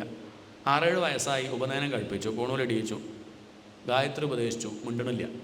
കഴിഞ്ഞ ജന്മത്തിൽ ജപിച്ചതിന് കയ്യും കണക്കുമില്ല, അത്രയ്ക്കും ജപിച്ചിട്ടുണ്ട്. പക്ഷേ ഇപ്പം ജപിക്കണില്ല. കാരണം ഞാൻ ജപിച്ചു കഴിഞ്ഞാൽ അച്ഛൻ എന്നോടൊരു ഇഷ്ടം തോന്നിയാൽ പിന്നെ എനിക്ക് അച്ഛനോടൊരു ഇഷ്ടം തോന്നിയാൽ ബുദ്ധിമുട്ടാവും. ആരോടും മമത വേണ്ട എന്ന് കരുതി ഒന്നും മിണ്ടില്ല, ചിരിക്കില്ല, അങ്ങനെ ഒരു പ്രകൃതം. ആളുകളൊക്കെ എന്താ വിചാരിച്ചു? ജഡഭരതൻ അയാൾ ഒരു അങ്ങനെയാ എന്നൊക്കെ പറഞ്ഞ ആളുകളങ്ങനെ ഇദ്ദേഹത്തെ അങ്ങനെ കണക്കാക്കി. എങ്ങനെയുള്ളവർ? ദ്വിപദ പശുഭിഹി, 2 കാലുള്ള ജന്തുക്കൾ. ആരെയാണ് പറഞ്ഞത്? മനുഷ്യരെ പറഞ്ഞതാ. 2 കാലുള്ള ജന്തുക്കൾ ഇയാളുടെ മഹത്വം മനസ്സിലാക്കാതെ ജഡനാണെന്ന് വിചാരിച്ചു. 14 വയസ്സായി ഭരതന്. അവരൊക്കെ പല പണിക്കും അദ്ദേഹത്തെ ഏൽപ്പിക്കും. ഒന്നും വയ്യാ പറയില്ല, ഒക്കെ ചെയ്യും. ഒന്നും അദ്ദേഹത്തിന് ആഗ്രഹമില്ല. കൂലി വേണമെന്നില്ല, ആഹാരം വേണമെന്നില്ല, കിട്ടിയാൽ കഴിക്കും, ഇല്ലെങ്കിൽ ചോദിച്ച് വാങ്ങൂല. ഇങ്ങനെയൊക്കെ ഒരു പ്രകൃതം. ഒരിക്കൽ ആ കാലത്ത് അവിടെ ഒരു വൃഷളപതി, വലിയ പണക്കാരനാണ്, മക്കളൊന്നും ഇല്ലാണ്ടിരിക്കുകയായിരുന്നു. അപ്പോൾ ആരോ പറഞ്ഞു, ചോരന്മാരുടെ രാജാവാണ്, കള്ളന്മാരുടെ രാജാവ്. അപ്പോൾ ആരോ പറഞ്ഞു അവിടെ അടുത്തുള്ള ഭദ്രകാളിയുടെ അമ്പലത്തിലെ ഒരു നരബലി ഷീട്ടാക്കിയാൽ, എന്താണ് നരബലി? പറഞ്ഞ മനുഷ്യനെ കൊല്ലുക. ഒരു മനുഷ്യനെ കൊന്നാൽ തനിക്കൊരു ഉണ്ണി ഉണ്ടാവും എന്ന് ഏതൊരു വിഡ്ഢി പറഞ്ഞു കൊടുത്തു. അദ്ദേഹം അത് കേട്ടു. അങ്ങനെ അവിടുത്തെ മേശാന്തിയെ പോയി കണ്ടു, ഏൽപ്പിച്ചു, അഡ്വാൻസും കൊടുത്തു, 10,000 റുപ്യ ഇരിക്കട്ടെ. അങ്ങനെ കേശാന്തിക്കാരോട് തന്നെ പിടിച്ചു കൊണ്ടുവന്നു. ആരെ പിടിച്ചു കൊണ്ടുവന്നു? ഈ ഭരതനെ പിടിച്ചു കൊണ്ടുവന്നു. വെട്ടിക്കൊല്ലാൻ പുറപ്പെടുകയാണ്. കൊണ്ടുപോയി അങ്ങനെ നല്ലോണം അങ്ങോട്ട് കുളിപ്പിച്ചു. അദ്ദേഹത്തിൻ്റെ ആ അഴുക്കൊക്കെ കളഞ്ഞ് നല്ല സ്വർണ്ണമാലയൊക്കെ അണിഞ്ഞ്, ചെമ്പരത്തിമാല, നല്ല ചുവന്ന പട്ടുടുപ്പിച്ചു, സിന്ദൂരക്കുറി, രക്തചന്ദനം, ജടാമുടിയൊക്കെ ഒന്ന് വൃത്തിയാക്കി ഇദ്ദേഹത്തെ കൊണ്ടുപോയി ആ ഭദ്രകാളിയുടെ അമ്പലത്തിൻ്റെ മുന്നിൽ കൊണ്ടുപോയി അങ്ങോട്ട് നിർത്തി. എന്തൊരു തേജസ്സ! അവിടെ തൊഴാൻ വരുന്നവരൊക്കെ ആദ്യം ഭരതനെ തൊഴും, എന്നിട്ട് സമയമുണ്ടെങ്കിൽ ഭദ്രകാളിയെ. അത്രയ്ക്ക് തേജസ് ഈ ഭരതന്. എന്നാൽ എന്തെങ്കിലും പറയണ്ടേ? എന്നെ കൊല്ലരുതെന്നോ ഇങ്ങോട്ട് കൊണ്ടുവരരുതെന്നോ ഒന്നുമില്ല. ഒക്കെ നിഷ്ഠുണ്ട്. എന്തിനാ കൊണ്ടുപോകുന്നൊക്കെ ആർക്കറിയാം? ഭരതനറിയാം. ഭരതൻ്റെ ഭാവം എന്താ വെച്ചാൽ ഇതങ്ങോട്ട് കഴിഞ്ഞാൽ കഴിഞ്ഞല്ലോ. എന്താണ് ഈ ദേഹം? താനായിട്ട് വെയിലും മഞ്ഞും മഴയൊക്കെ കൊണ്ട് കളയാണ്. ഇതിപ്പം തരാഴ്ച നന്നായാലും ഭഗവതി അമ്പലത്തിൽ നിന്നല്ലേ, നന്നായല്ലോ പറഞ്ഞിരിക്കുകയാണ് ഇദ്ദേഹം. ഇദ്ദേഹത്തെ കൊണ്ടുപോയി കമഴ്ത്തി അങ്ങോട്ട് കിടത്തി വെട്ടാനായിട്ട് ആരാച്ചാര് വാളങ്ങോട്ട് ഓങ്ങിയില്ലേ. ഇദ്ദേഹം ഒന്ന് ഭഗവതിയെ നോക്കി. ശ്രീലകത്തില്ലേ അമ്മ? ലീവ് എടുത്ത് പോയോ? അവിടെ ഇപ്പം ഇല്ലേ എന്നുള്ള മട്ടിൽ അദ്ദേഹം ശ്രീലകത്തേക്ക് അങ്ങോട്ട് നോക്കിയതും അമ്മയ്ക്ക് സഹിക്കുമോ? മകന് കുഴപ്പമില്ല മരിക്കാൻ, പക്ഷെ അമ്മയ്ക്ക് പറ്റുമോ? അതിദുർവിഷഹേണദന്തഹ്യമാനേന വപുഷ സഹസോച്ചജാടസൈവ ദേവി ഭദ്രകാളി. നിനക്ക് മരിക്കാൻ മടിയുണ്ടെങ്കിലും അമ്മയല്ലേ ഞാൻ. ആർക്കും ഒരു ഉപദ്രവം ചെയ്യാതെ എല്ലാവർക്കും ഉപകാരം മാത്രം ചെയ്യുന്ന ധർമ്മിഷ്ഠനായ എൻ്റെ ഉണ്ണിയെ എൻ്റെ പഠിക്കൽ കൊണ്ടുവന്ന് വെട്ടിക്കൊല്ലാൻ നോക്കേ എന്നും പറഞ്ഞ് ദേവി പുറമേക്ക് അങ്ങോട്ട് അട്ടഹസിച്ചും കൊണ്ട് ചാടി ആ കോമരത്തിൻ്റെ കയ്യിൽ നിന്ന് വാളങ്ങോട്ട് വാങ്ങി. ആദ്യം വൃഷളപതിയെ ഷീട്ടാക്കിയ അയാളുടെ ഭാര്യയുടെ, പിന്നെ മേശാന്തി കേശാന്തിക്കാരൊക്കെ വെട്ടി. അവിടെ ഉള്ളവരുടെ മുഴുവൻ തലകളും വെട്ടി ശിരക്കന്തുകലീലയാ. പന്ത് കളിച്ചു പരീക്ഷത്തെ ഭഗവതിമാരെല്ലാവരും കൂടി. എന്നിട്ടങ്ങനെ ആ ഭരതൻ്റെ അടുത്ത് വന്നു നിന്നു. ഒരു മാറ്റം ആർക്കില്ല, ആ ഭരതനില്ല. ഭഗവതിയെ കണ്ടപ്പോഴും നമുക്ക് രോമാഞ്ചം ഉണ്ടാവില്ലേ, രക്ഷിക്കാൻ വന്നു അമ്മ എന്നെ. തല വെട്ടാൻ പുറപ്പെട്ടപ്പോഴും അദ്ദേഹത്തിൻ്റെ BP നോക്കി നോക്കൂ, ഒന്നുമില്ല. ഇപ്പം തല വെട്ടും, ഒരു പ്രശ്നവുമില്ല. ഇപ്പം ദാ ഭഗവതി രക്ഷിച്ചു, എന്നിട്ടും തല വെട്ടാൻ വന്നവരോട് വേണ്ടാന്നോ, രക്ഷിച്ച ഭഗവതിയോട് താങ്ക്സ്, നന്ദിയുണ്ടേ എന്നൊന്നും പറഞ്ഞില്ല എന്നാണ്. ഒന്നും പറഞ്ഞില്ല. അത്ഭുതം എന്നാണ്. പരീക്ഷ ചോദിക്കാൻ സമ്മതിക്കണം കേട്ടോ. ഇങ്ങനെ എങ്ങനെ സാധിക്കുന്നു? അതാണ് പരീക്ഷത്തെ ഭാഗവതനായാലുള്ള ഗുണം. അവർക്ക് എന്തില്ല, ഒന്നിനോടും. എന്താ ഇപ്പോൾ ഈ ദേഹം ഇങ്ങനെ നടക്കുന്നുണ്ട്, പോണോടത്തോളം പോട്ടെ, വീണു വെച്ചാൽ വീണു. താൻ എപ്പോഴും എന്താണ്, സ്വതന്ത്രനാണ്. അവരൊക്കെ ജീവൻ മുക്തന്മാരാ. കൊട്ടത്തേങ്ങ പോലെയാണ്. ചിരട്ടയുടെ ഉടലുണ്ടെങ്കിലും ചിരട്ടയായിട്ട് ബന്ധമൊന്നുമില്ല. ഭരതൻ ഇരിക്കുന്നത് ദേഹത്തിലാണെങ്കിലും ദേഹമായിട്ട് എന്തില്ല, ബന്ധമില്ല. ചിരട്ട അങ്ങോട്ട് പൊട്ടിച്ചാൽ ഉരുണ്ടങ്ങോട്ട് പോകും. അങ്ങനെയാണ് ജീവൻ മുക്തന്മാർ. അവർ ദേഹത്തിലിരിക്കുന്നുണ്ടാവും, ദോശ കഴിക്കുന്നുണ്ടാവും, അവർ നമ്മളെ കൂടെ പരദൂഷണം പറയുന്നുണ്ടാവാം, കിടന്നുറങ്ങുന്നുണ്ടാവും, നടക്കുന്നുണ്ട്, ഇരിക്കുന്നുണ്ട്. പക്ഷേ അവർ ദുഃഖിക്കില്ല. നമ്മൾക്ക് ദുഃഖം വരുന്ന സന്ദർഭം അവർക്കുണ്ടെങ്കിൽ അവരെന്ത് ചെയ്യില്ല, അവരത് ദുഃഖിക്കൊന്നുമില്ല. ഇതങ്ങോട്ട് വീണു വെച്ചാൽ അവർക്കൊട്ടും പരിഭ്രമവുമില്ല. ഇതാണ് നമ്മളും ഭാഗവതം പഠിച്ചാൽ നേടേണ്ടത്. ഇതിനാണ് ആത്മവിദ്യ. ഈ ഭരതം മിണ്ടിട്ടോ ആരോട്? രഘുഗണൻ എന്ന പേരായിട്ടൊരു ജിജ്ഞാസു ശാസ്ത്രം പഠിച്ചിട്ടുണ്ട്. പക്ഷേ ബോധ്യാവണ്ടേ, അനുഭവജ്ഞാനമില്ല. ജ്ഞാനമുണ്ട്, വിജ്ഞാനമായിട്ടില്ല. ജ്ഞാനെന്ന് പറഞ്ഞാൽ അറിവ്, ബുദ്ധിയിൽ അറിഞ്ഞിരിക്കുന്നതിനെയാണ് അറിവ്, ജ്ഞാനെന്ന് പറയുക. അത് അനുഭവത്തിൽ വന്നാൽ വിജ്ഞാനം. ഭക്ഷണം കഴിച്ചാൽ വിശപ്പ് മാറുന്ന അറിഞ്ഞുകൊണ്ട് കാര്യമുണ്ടോ? ഉച്ചയാ കഴിക്കണ്ടേ, എനിക്ക് ഇഷ്ടമുണ്ട് എന്ന് പറഞ്ഞിട്ട് കാര്യമില്ല. കഴിച്ചാൽ എന്തായി, വിശപ്പ് മാറും. ഇതുപോലെ ശാസ്ത്രമൊക്കെ പഠിച്ചിട്ടുണ്ട്, പുസ്തകമൊക്കെ നോക്കിയിട്ടുണ്ട്, കുറേശ്ശൊക്കെ മനസ്സിലാക്കിയിട്ടുണ്ട്, പക്ഷേ അനുഭവത്തിലില്ല. അതുകൊണ്ട് തന്നെ എന്തില്ല, ഒരു പൂർണ്ണതയില്ല. അതുകൊണ്ട് അബദ്ധം പറ്റിപ്പോവും. എന്നാ അറിയണമെന്ന് മോഹമുണ്ട്. അദ്ദേഹം മനസ്സിലാക്കി, ഇതിനെപ്പറ്റി നല്ലോണം പഠിച്ച ആളാണ് കപിലൻ. കപിലനെ കണ്ട് കാര്യം മനസ്സിലാക്കണം എന്ന് കരുതി ഇദ്ദേഹം പുറപ്പെടുകയാണ്. ലേശം ഒരു അഹന്ത ഉണ്ട്. എന്തുണ്ട്? നമ്മുടെ അത്രയൊന്നുമില്ല, ലേശം ഇത്രയേ ഉള്ളൂ. അതുകൊണ്ടാണ് ബോധ്യാവാത്തത്. ഇപ്പോൾ ഒരു ഗുരുവിനെ കണ്ടു കഴിഞ്ഞാൽ കാര്യം മനസ്സിലാവും. പുസ്തകജ്ഞാനത്തിനൊരു പരിമിതി ഉണ്ട്. കാരണം അതിൽ ഓരോ പുസ്തകത്തിൽ ഓരോന്നായിരിക്കും. നോക്കിയൊക്കെ നമ്മുടെ പുസ്തകത്തിന് എത്ര പുസ്തകത്തിൽ എന്തൊക്കെ തരത്തിലാണ് ആകെ സംശയമാവും. പുസ്തകത്തിനോട് സംശയം ചോദിച്ചാൽ പറഞ്ഞുതരില്ല. അപ്പോൾ ആ തെറ്റ് ധരിച്ചും കൊണ്ട് അടുത്തത് പഠിക്കുക. അങ്ങനെ ഒന്നുകൂടി ബുദ്ധിമുട്ടാവും. നേരെ മറിച്ച് ഒരു ഗുരുനാഥനാണെങ്കിൽ നമ്മൾ ഈ പറയുന്ന സമയത്ത് തെറ്റിച്ചാൽ ആര് പറയും? അല്ലേ? അദ്ദേഹം പറഞ്ഞത് നമുക്ക് മനസ്സിലാവണില്ലെങ്കിൽ അദ്ദേഹം എന്ത് ചെയ്യും? ഒന്നും കൂടി നമ്മൾ ചോദിക്കൊന്നും വേണ്ട, നമ്മുടെ മുഖഭാവം കണ്ട അയാൾക്ക് മനസ്സിലാവുന്നത് ഇയാൾക്ക് മനസ്സിലായി, ഒന്നുകൂടി ഒന്ന് താഴ്ത്താം, ഒന്ന് സരളമാക്കാം എന്ന് വിചാരിച്ച് പറഞ്ഞിട്ടില്ലേ? അതുകൊണ്ട് എപ്പോഴും ഗുരുമുഖത്തുനിന്ന് കേൾക്ക് തന്നെയാണ് പ്രധാനം. അതുകൊണ്ട് അങ്ങനെ ആവാം എന്ന് കരുതി പുറപ്പെട്ടു. പല്ലക്കിലാണ് യാത്ര. കബരിൻ്റെ അടുത്തേക്ക് 4 പേരുണ്ട് പിടിക്കാൻ. അതിൽ പെട്ടെന്ന് ഒരാൾക്കൊരു ബുദ്ധിമുട്ട് വന്നു. പിടിക്കാൻ ആളന്വേഷിച്ചു പോയി. ആരെ കണ്ടു? ഭരതൻ ഇരിക്കുന്നുണ്ടല്ലോ. ഇയാൾ വേണിച്ച ഒറ്റയ്ക്ക് കൊണ്ടുപോകും. കല്ലന, നല്ല ശക്തി, പല്ലക്ക് ഒറ്റയ്ക്ക് എടുത്തുകൊണ്ടുപോകാനുള്ള ശേഷി ആർക്കുണ്ട്? ഈ ഭരതനുണ്ട്. അദ്ദേഹത്തെ വിളിച്ചു, ഒരു പ്രശ്നവുമില്ല. ഈ ഭരതൻ്റെ തോളിൽ പല്ലക്കങ്ങോട്ട് വെച്ചു കൊടുത്തു, നടക്കാൻ പുറപ്പെട്ടു. പക്ഷേ ഇയാളുടെ നടത്തം അത്ര സുഖമില്ല. ആർക്ക്? ഉള്ളിലുള്ള രാജാവിന്. താൻ കാരണം ഒരു ജന്തുവിനും ബുദ്ധിമുട്ടുണ്ടാവരുത് എന്നൊരു നിർബന്ധം ഭരതനുണ്ട്. അതുകൊണ്ട് തന്നെ അദ്ദേഹം നടന്നു പോകുന്ന സമയത്ത് 8 കാലി വല കണ്ടാൽ അവിടെ നിൽക്കും. ഇതിൻ്റെ അറ്റ എവിടെയാ? എത്ര കഷ്ടപ്പെട്ടുണ്ടാക്കിയതാവും ഈ ജന്തു, ഈ വല. അതിൻ്റെ ആയുസ് വെച്ച് കണക്കാക്കുമ്പോൾ എത്രയോ കുറച്ച് കാലം ജീവിക്കണുള്ളൂ. എത്രയോ സമയം നമ്മൾ കുറച്ച് സമയം കൊണ്ടാണ്. അല്ലല്ല, അതിൻ്റെ ആയുസ് വെച്ച് നോക്കുമ്പം എത്രയോ സമയം എടുത്തിട്ടാണ് ആ വീടുണ്ടാക്കിയത്. നമ്മുടെ വീട് പൊളിഞ്ഞാൽ എത്ര സങ്കടം ഉണ്ടാവും? ഇതൊന്നും നമ്മൾ ആലോചിക്കാറില്ല, പക്ഷേ ഭരതൻ ആലോചിക്കും. അതുകൊണ്ട് അവിടെ നിൽക്കും. നല്ലോണം നോക്കിയിട്ട് തലയൊക്കെ കുനിച്ചിട്ടൊക്കെ ഇദ്ദേഹം അങ്ങനെ കുനിച്ചിട്ടൊക്കെ പോവുള്ളൂ. ഇത് ആർക്കും ഇഷ്ടാവണില്ല? ഉള്ളിലുള്ള രാജാവിന് ഇഷ്ടാവണില്ല. രാജാവ് അങ്ങോട്ട് നോക്കി, ആരാ ഈ പല്ലൊക്കെ ഇങ്ങനെ അപകടമായിട്ട് എടുക്കണത്? നോക്കിയപ്പോൾ നല്ല തടിയുണ്ട്, ചെറുപ്പക്കാരനാ, 10-22 വയസ്സേ ഉള്ളൂ. അപ്പോൾ അദ്ദേഹത്തെ കളിയാക്കി ഇങ്ങോട്ട് വേദനിപ്പിക്കാൻ വേണ്ടിയിട്ടേ പരിഹസിക്കുകയാണ്. തന്നെ പറഞ്ഞിട്ട് കാര്യമില്ലട്ടോ, 10-95 വയസ്സായിട്ടുമുണ്ട്, പിന്നെ മെലിഞ്ഞ് ഉണങ്ങി ക്ഷീണിച്ചു പോയി. അങ്ങനെ ഒരാൾ പിന്നെ ഇങ്ങനെ പല്ലൊക്കെ എടുത്തില്ലെങ്കിലേ അത്ഭുതമുള്ളൂ. ആരോട്? എന്തിനെങ്ങനെ പറഞ്ഞത്? അപ്പം ഭരതൻ എന്ത് ഇങ്ങോട്ട് പറയും. അപ്പം പിന്നെ അങ്ങോട്ട് പറഞ്ഞ് എന്ത് ചെയ്യാം? ഒരു ചണ്ട കൂടാന്നുള്ള മട്ടിലാണ്. ഭരതനൊന്നും മിണ്ടിയില്ല. വീണ്ടും പല്ലൊക്കെ എടുത്തു. വീണ്ടും രാജാവ് ഒന്ന് ചൊറിഞ്ഞു. രാജാവ് പറഞ്ഞു, കീമിതമരേത്വൻ ജീവൻ മൃഗോമാം ജീവൻ മൃഗോമാം കഥീകൃത്യ. താനെന്താടോ? ഞാൻ പറഞ്ഞത് എനിക്ക് മനസ്സിലാവണില്ല. ഞാൻ ആരാ തനിക്ക് ശരിക്കും കണ്ട് മനസ്സിലായില്ല തോന്നുന്നുണ്ട്. അതാണ് അഹന്ത. എന്നെ അങ്ങോട്ട് മനസ്സിലായില്ല അല്ലേ? എന്നെ ശരിക്കും അങ്ങോട്ട് മനസ്സിലായില്ല തോന്നുന്നുണ്ട്. ഞാൻ എത്ര രൂപ ശമ്പളം വാങ്ങണമെന്ന് അറിയോ? നമ്മളൊക്കെ പറഞ്ഞു, എൻ്റെ പദവി എന്താ ഇഷ്ടമുണ്ടോ? അതാണ് അഹന്ത. ഞാൻ രഘുഗണൻ എന്ന രാജാവാണ്.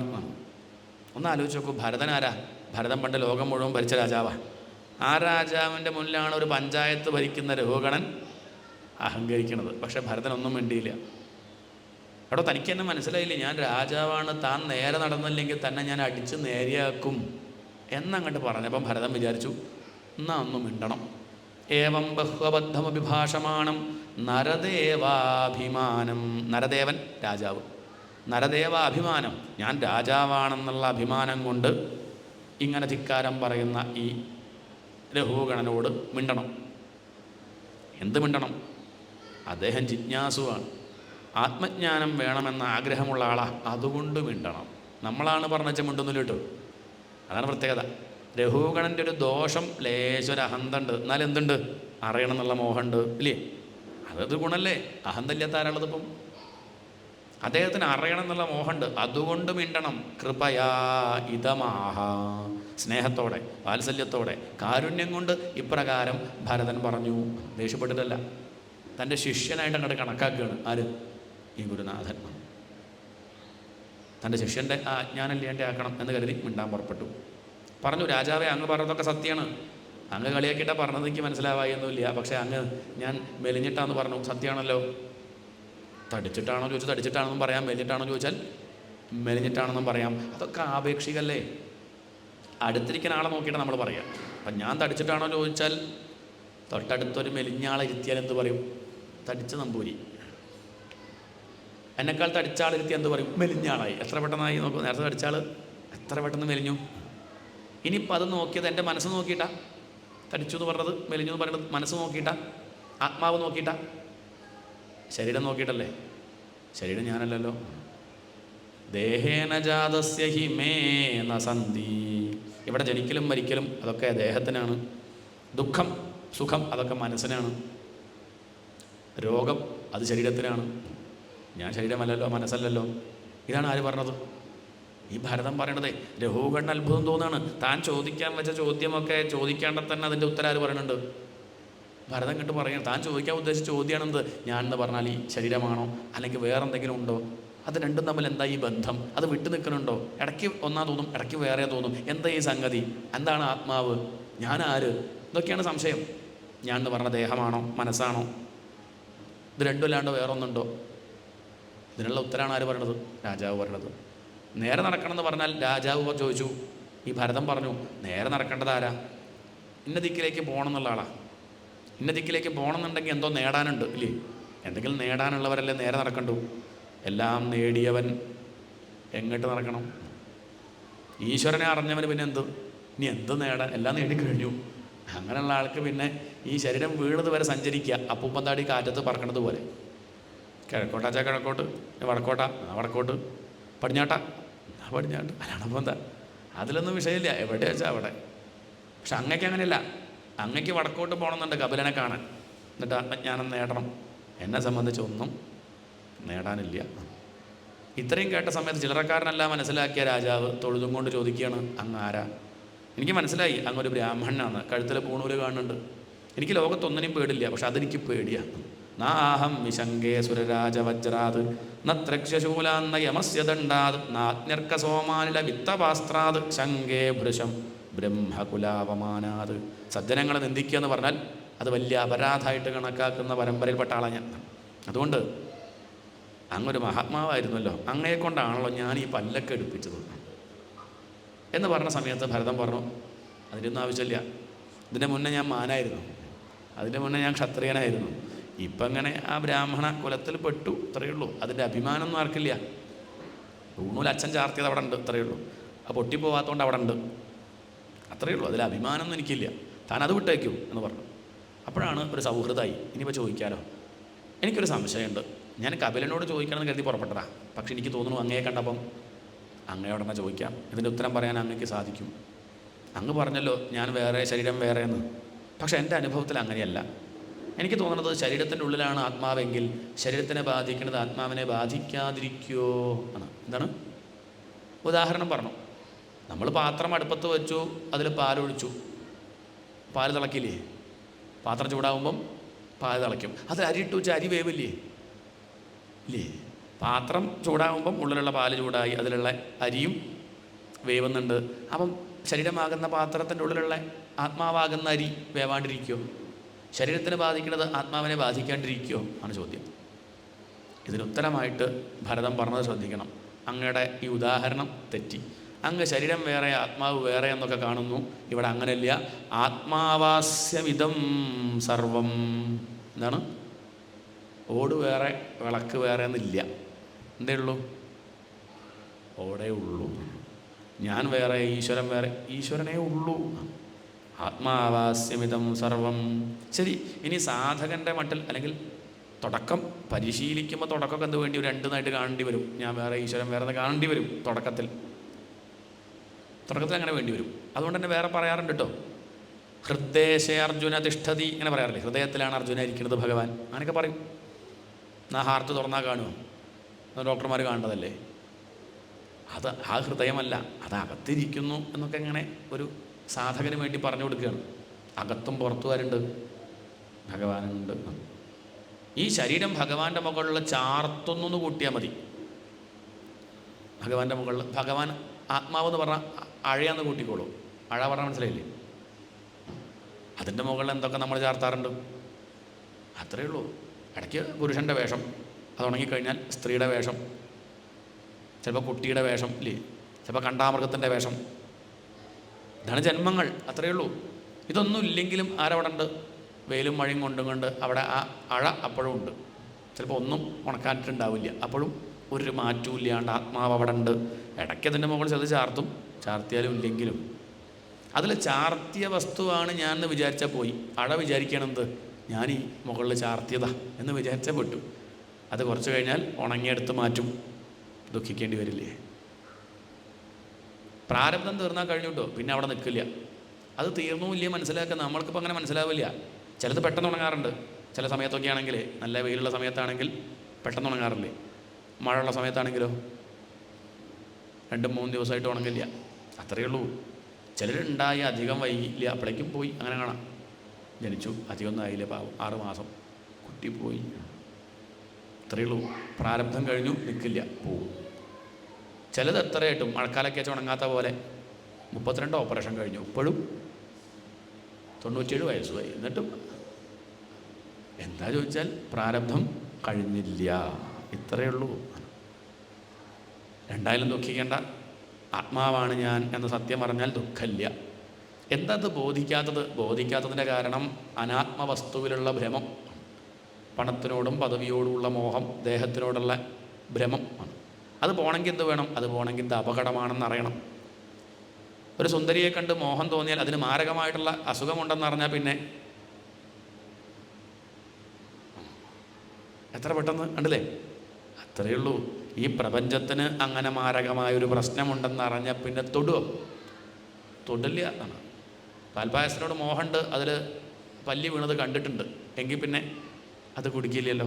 ഇതുപോലെ ഈ പ്രപഞ്ചത്തിൻ്റെ നിസ്സാരത ബോധ്യപ്പെടണം. അതിന് പ്രപഞ്ചത്തെ ഒരു കാടായിട്ട് വർണ്ണിച്ചു. അതാണ് ഭവാടവി വർണ്ണനം. നമ്മളങ്ങനെ സഞ്ചരിക്കുക ഈ കാട് കടക്കാൻ, സുഖാവാൻ. കച്ചവടക്കാരാ, കർമ്മം വിറ്റ് ജീവിക്കുക. ഭാര്യയും മക്കളുമായിട്ട് കുടുംബസമേതം പോവുകയാണ്. കയ്യിൽ രത്നങ്ങളൊക്കെ ഉണ്ട്, ഭഗവാനെ ധ്യാനിക്കാനുള്ള കഴിവ് കയ്യിലുണ്ട്. അത് 6 കൊള്ളക്കാർ ചോർത്തിക്കൊണ്ടുപോയി. കണ്ണ്, മൂക്ക്, നാക്ക്, ചെവി, തൊക്ക്, മനസ്സും. ഭഗവാനെ സേവിക്കാനുള്ള കഴിവ് സീരിയൽ കണ്ടും സിനിമ കണ്ടും പരദൂഷണം പറഞ്ഞ് അങ്ങനെ അങ്ങനെ അങ്ങനെ സമയം ചോർന്ന് പോവുക. അതാണ് കൊള്ളക്കാർ കൊണ്ടുപോയി എന്ന് പറഞ്ഞത്. അവിടെ തന്നെ പലതും അനുഭവിക്കുന്നുണ്ട്, പല ക്ലേശങ്ങൾ. കാട്ടിലാകുമ്പോൾ ക്ലേശങ്ങൾ ഉണ്ടാവില്ലേ? പരദൂഷണം കേൾക്കേണ്ടി വരും, നമ്മളെ പറ്റി കുറ്റം കേൾക്കേണ്ടി വരും. ചീവീടിൻ്റെ ശബ്ദം. അന്വേഷിച്ച് പോയ ജന്തുവിനെ കാണില്ല. നമ്മളെ പറ്റി കുറ്റം കേൾക്കും. അന്വേഷിച്ചാൽ ഇതാരാ ഈ പറഞ്ഞത്, എന്നെ പറ്റി ഇല്ലാത്തത് ഇങ്ങനെ ആരാ പറഞ്ഞത് അറിയില്ല, വാട്സപ്പ് കണ്ടതാ, ഞാനും ഫോർവേഡ് ചെയ്തു 1000 പേർക്ക്. കടക്കട്ടെ, തിരുമേനിയുടെ ആ കുറ്റൻ്റെ വക എന്ന് പറഞ്ഞ് ഇത് ആരുണ്ടാക്കി എന്നുള്ളത് മനസ്സിലാവില്ല. ഇങ്ങനെയൊക്കെ ലോകത്തുണ്ടാവും. ഇതൊന്നും കേട്ട് ഞെട്ടാൻ നിൽക്കണ്ടെന്നർത്ഥം. ഇതാണ് ലോകം. കാടാവുമ്പോൾ ഒക്കെ ഉണ്ടാവും. മാനുണ്ടാവും, മുയലുണ്ടാവും, കുറുക്കുണ്ടാവും, ചതിയന്മാരുണ്ടാവും, കൂടെ നിന്ന് പറ്റിക്കുന്നവരുണ്ടാവും. ഒക്കെ വേണമെന്ന് ആദ്യം മനസ്സിലാക്കി എളുപ്പമുണ്ട്. കാട്ടിലിറങ്ങുമ്പോൾ തന്നെ മനസ്സിലാക്കണം. അവിടെ വലിയ സൗകര്യവും സുഖമായിട്ട് അങ്ങനെ പോകാൻ വിചാരിച്ചാൽ അങ്ങനെയൊക്കെയാണ് കാട്. അതിൽ നമ്മളങ്ങനെ ശ്രദ്ധിച്ച് സഞ്ചരിക്കണം. കയ്യിലൊരു വാള് വെച്ചാൽ അല്ലേ എളുപ്പമല്ലേ? ആ മുൾച്ചെടിയൊക്കെ വെട്ടി മാറ്റാം. അതാണ് ഭാഗവതം. ജ്ഞാനാസിമാതായ ഈ ഭാഗവതമാകുന്ന വാള് കയ്യിൽ പിടിക്കുക. അറിവാകുന്ന വാള്. വഴി മനസ്സിലാവാൻ എന്താ വേണ്ടു? അവിടെ വണ്ടുകളുണ്ടാവും. രഘുഗണ, ഈ കാട്ടിൽ ഹരികഥ പാടുന്ന വണ്ടുകളുണ്ടാവും. എന്ന് പറഞ്ഞാൽ വിഷ്ണു ഭക്തന്മാരില്ലേ ഭുവനത്തിൽ. ഈ സംസാരക്ലേശമൊന്നും അനുഭവിക്കാതെ ഈ കാട്ടിൽ അങ്ങനെ ഈശ്വര കഥകൾ പാടി നടക്കുന്ന വണ്ടുകളെ ശ്രദ്ധിച്ചാൽ ആ വണ്ടുകൾ എന്തായാലും ഈ കാടിൻ്റെ പുറത്തേക്ക് കിടക്കും. അവരെ പിന്നാലെ പോയാൽ നമുക്കും ഇത്രയേ വേണ്ടു. പക്ഷെ പ്രശ്നം എന്താ ചോദിച്ചാൽ ഇടയ്ക്ക് ആ വണ്ടുകളെ നോക്കാൻ നമ്മൾ വിട്ടുപോകും. ഇടയ്ക്ക് നമ്മൾ TV നോക്കിയാൽ വണ്ടിൻ്റെ വഴിക്ക് പോകും. കാരണം യാത്രയൊക്കെ പോകുന്നവർക്കറിയാം, നമ്മൾ മുന്നിലുള്ള ആളെ ശ്രദ്ധിച്ചില്ലെങ്കിൽ എളുപ്പം തിരക്കുള്ളതിലേക്ക് എത്തിയാൽ കഴിഞ്ഞു. പിന്നെ കാണില്ല, നിമിഷ നേരം കൊണ്ട് കാണാതെയാവും. അതുകൊണ്ട് ഈ ലോകത്ത് ജീവിക്കുമ്പം അശ്രദ്ധ പാടില്ല. വളരെ കരുതി എപ്പോഴും കൃത്യമായ ഇടവേളകളിൽ സത്സംഗം. എപ്പോഴും ആ വണ്ടുകളെ തന്നെ ശ്രദ്ധിച്ച് ഹരികഥ പാടി ആ വണ്ടുകളുടെ പിന്നാലെ സഞ്ചരിച്ച് കാടിൻ്റെ പുറത്തെത്താനാണ് ശ്രമിക്കേണ്ടത്. രഘുഗണ, ഇത് പുസ്തകം വായിച്ചാൽ കിട്ടുന്നതല്ല, നാട് വിട്ടുപോയാൽ കിട്ടുന്നതല്ല, യാഗം ചെയ്തതുകൊണ്ടോ തപസ് ചെയ്തതുകൊണ്ടോ കിട്ടുന്നതല്ല. ബിനാ മഹത്പാദരജോഭിഷേകം. മഹാത്മാക്കളുടെ പാദത്തിൽ പറ്റിപ്പിടിച്ചിരിക്കുന്നത് പൊടിയെടുത്ത് ശിരസിൽ ധരിച്ചാൽ ഈ തത്വം ഉള്ളിൽ ബോധിക്കും. ഇത്രയും നേരം ഈ കഥയൊക്കെ പറയുമ്പോഴും രഘുഗണൻ തൊഴുത് നമസ്കരിക്കാൻ തയ്യാറായിട്ടില്ല. ഇതങ്ങട്ട് കേട്ടതും രഘുഗണൻ തൊഴുതങ്ങോട്ട് നമസ്കരിച്ചു. ആരെ? ഈ ഭരതനെ ആ പാദധൂളെടുത്ത് ശിരസിൽ ധരിക്കുകയാണ്. എനിക്ക് മനസ്സിലായി. ഇത്രയൊക്കെ ശാസ്ത്രം പഠിച്ചിട്ടെന്തോ ഉള്ളിൽ തോന്നാത്തതിൻ്റെ കാരണം അതുതന്നെയാണ്. മഹാത്മാക്കളെ അവരെ സേവിക്കുക, അവരുടെ അനുഗ്രഹം കൊണ്ട് മാത്രമാണ് ഈ തത്വാർത്ഥങ്ങളൊക്കെ ഉൾക്കൊള്ളാൻ സാധിക്കുക. രഘുഗണം പറഞ്ഞു, ഒരു മുഹൂർത്ത നേരം അങ്ങയോടുള്ള ഈ സമ്പർക്കം കൊണ്ട് എൻ്റെ എത്രയോ കാലമായിട്ട് ഞാൻ ദുഃഖിച്ചിരിക്കുകയായിരുന്നു, എത്ര വർഷങ്ങളായിട്ട് ദുഃഖിക്കുന്നു. ഒരു മണിക്കൂർ അങ്ങയെ കണ്ട് വർത്തമാനം പറഞ്ഞിട്ടില്ല, അപ്പോഴേക്കും എൻ്റെ പ്രശ്നങ്ങളൊക്കെ തീർന്നു. ഇനി ഞാൻ ആരെയും നിന്ദിക്കില്ല. ചെറുപ്പക്കാർക്ക് നമസ്കാരം, പ്രായമുള്ളവർക്ക് നമസ്കാരം, സ്ത്രീകൾക്ക് നമസ്കാരം, പുരുഷന്മാർക്ക് നമസ്കാരം. കാരണം ഭഗവാൻ ഏത് രൂപത്തിൽ സഞ്ചരിക്കുന്ന ആർക്കറിയാം. എല്ലാവർക്കും നമസ്കാരം എന്ന് പറയുന്നു. ആ രഘുഗണൻ ഭരതനെ പോലെ യോഗീശ്വരനായിട്ട് മാറി എന്നാണ് കഥ. അതിനുശേഷം പിന്നീട് ലോകത്തെ പറ്റി വർണ്ണിച്ചു. ലോകം എന്ന് പറഞ്ഞാൽ നമ്മൾ കാണുന്നത് കേൾക്കുന്നത്, അതാണ് ലോകം. ഇവിടെ ഇരിക്കുന്നുണ്ട് പറഞ്ഞിട്ട് കാര്യമില്ല. എല്ലാവരും ഒന്നാണോ കാണുന്നതും കേൾക്കുന്നതും? അല്ല. ഓരോരുത്തരും ഓരോ അനുഭവമാണ്. ഓരോരുത്തർക്കും അവനവൻ്റെ ചിന്തകളുണ്ട്, അത് വേറെ വേറെ തന്നെയാണ്. ഇതുപോലെ പലരും പല ലോകത്തിരിക്കും. ഇവിടെ ഭൂമിയിലാണ് പറഞ്ഞിട്ട് കാര്യമില്ല. ചിലർ അതലത്തിൽ, ചിലർ വിതലത്തിൽ, ചിലർ പാതാളത്തിൽ, ചിലർ സ്വർഗത്തിൽ എന്ന് പറഞ്ഞ അർത്ഥം അനുഭവ മണ്ഡലം ആണ്.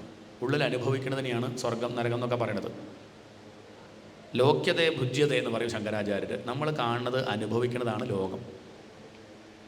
ഗാനലോകം അങ്ങനെ പറയാറില്ലേ അല്ലേ? സിനിമാ ലോകം, അടുക്കള ലോകം. ചിലക്ക് തന്നെ അടുക്കള തന്നെ എപ്പോഴും അടുക്കള ലോകം. പുറം ലോകം എപ്പോഴും പുറത്താണ്. അവർ വീട്ടിലേക്ക് കയറില്ല, അവർ പുറം ലോകത്താണ്. ഇത്രയേ ഉള്ളൂ. നമ്മളെ ചിന്ത എന്താണോ അതാണ് ലോകം. കായിക ലോകം, സ്പോർട്സ് അല്ലെങ്കിൽ കളി എന്നുള്ള വിചാരമേ ഉള്ളൂ. അങ്ങനെയാണെങ്കിൽ കായിക ലോകം. ഭാഗവത ലോകം ഒരു ചിന്തയില്ല. ഭാഗവതം അങ്ങനെ വായിക്കുക.